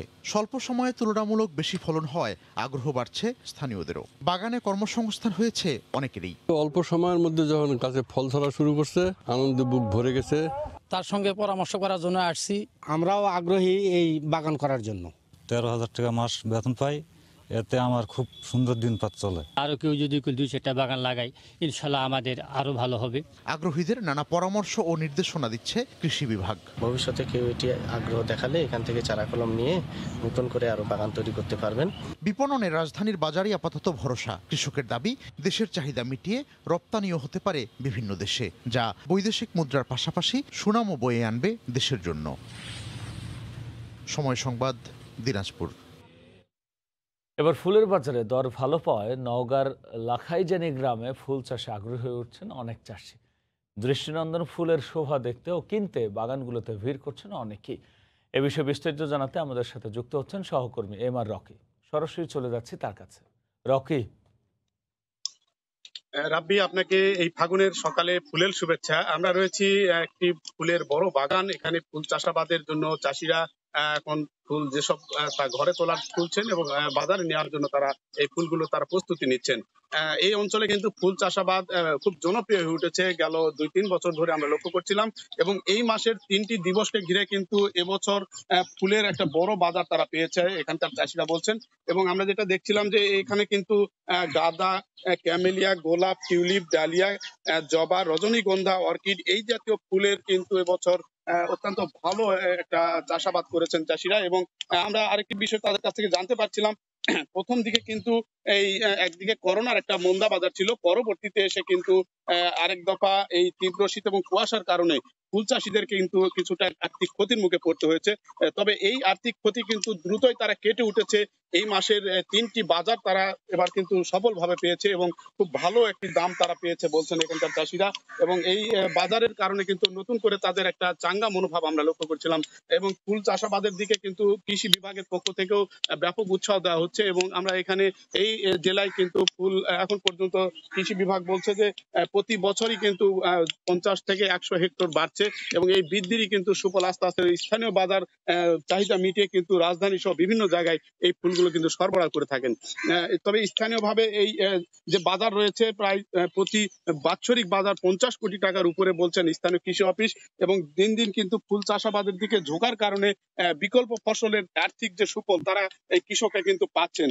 তবে এই কৃষকদের আরেকটি যেটা আমরা জানতে পারছিলাম, তারা বলছেন যে সরকারিভাবে যদি তাদের অনুদান আর্থিক সহযোগিতা করা হয় তাহলে কিন্তু এই বিকল্প আর্থিক যে ফসল তা তাদের জন্য কিন্তু ঘুরে দাঁড়ানোর ক্ষেত্রে বড় একটি সহায়ক ভূমিকা রাখতে পারে। এবং এই জেলায় কিন্তু আস্তে আস্তে এরকম বিকল্প চাষাবাদকে উৎসাহিত করছে কৃষি বিভাগ। এবং কৃষি বিভাগ বলছে যে যেহেতু বড় বাজার রয়েছে ফুলের এবং প্রতি বছরই কিন্তু স্থানীয় বাজার তারা বিক্রি করার পাশাপাশি দেশের বিভিন্ন জায়গায় সরবরাহ করে থাকে। এবং এই ফুলের দিকে কিন্তু বিকল্প একটা অর্থনৈতিক একটা বাজারকে চাঙ্গা করার জন্য কৃষকের পক্ষ থেকে নানাভাবে সহায়তা তারাও দাবি জানিয়ে আসছেন। তবে এবছর নতুন করে তাদের যে প্রেরণা দিয়েছে তা হলো এই 3টি দিবস কিন্তু এই শুধুমাত্র ফেব্রুয়ারিতেই ব্যাপক একটা তাদের আর্থিকভাবে ঘুরে দাঁড়াতে সহায়তা করেছে।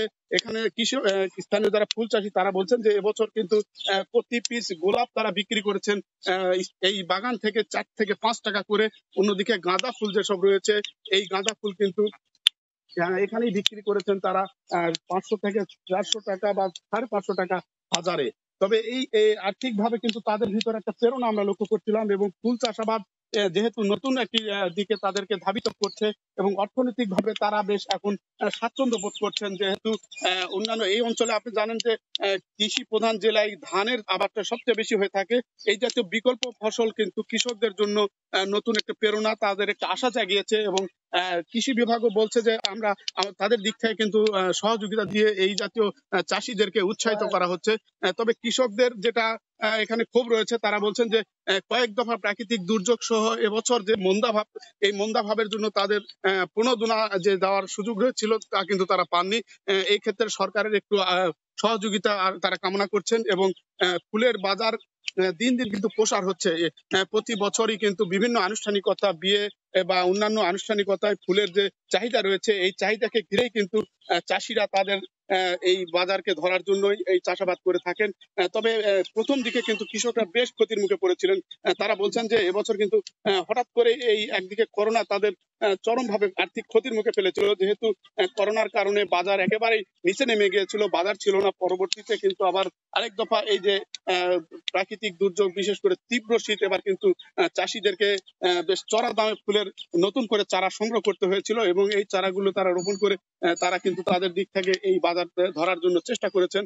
তবে কৃষি বিভাগ এক্ষেত্রে নতুন করে নতুন নতুন জাত দেওয়ার ক্ষেত্রে তারা সহযোগিতা করছেন এবং এই বাজারকে লক্ষ্য করে কিন্তু নতুন নতুন উদ্যোক্তা, নতুন নতুন কৃষি বিভাগের যেমন সহযোগিতা নিয়ে তারা এগিয়ে আসছেন, অন্যদিকে তরুণদের ভিতরে আমরা লক্ষ্য করছিলাম তারা কিন্তু এই ফুল চাষাবাদের দিকে নতুন করে ধাবিত হচ্ছে এবং আধুনিক প্রযুক্তি এবং জ্ঞান নিয়ে তারা কিন্তু এই ফুল চাষাবাদের দিকে এগিয়ে আসার কারণে স্থানীয় বাজার মিটিয়ে কিন্তু অন্যান্য দেশের বিভিন্ন প্রান্তে এই ফুলগুলো তারা সরবরাহ করছেন, বেশ লাভবান হচ্ছেন। তো রাব্বি, এই ছিল নওগাঁর ফুল চাষাবাদের খবর আমার কাছে। নওগাঁ থেকে সরাসরি যুক্ত হয়ে জানাচ্ছিলেন সহকর্মী MR রকি। ভোরের সময় শীর্ষ সংবাদ জানিয়ে দিচ্ছে আরও একবার, এলডিসি থেকে বেরিয়ে উন্নয়নশীল দেশের কাতারে বাংলাদেশ। 2024 সালে জাতিসংঘ সাধারণ পরিষদের অধিবেশনে আনুষ্ঠানিক স্বীকৃতি, বিকেলে প্রধানমন্ত্রীর সংবাদ সম্মেলন। কোনো ঘোষণা ছাড়াই হঠাৎ খুলনা থেকে 18 রুটে বাস চলাচল বন্ধ।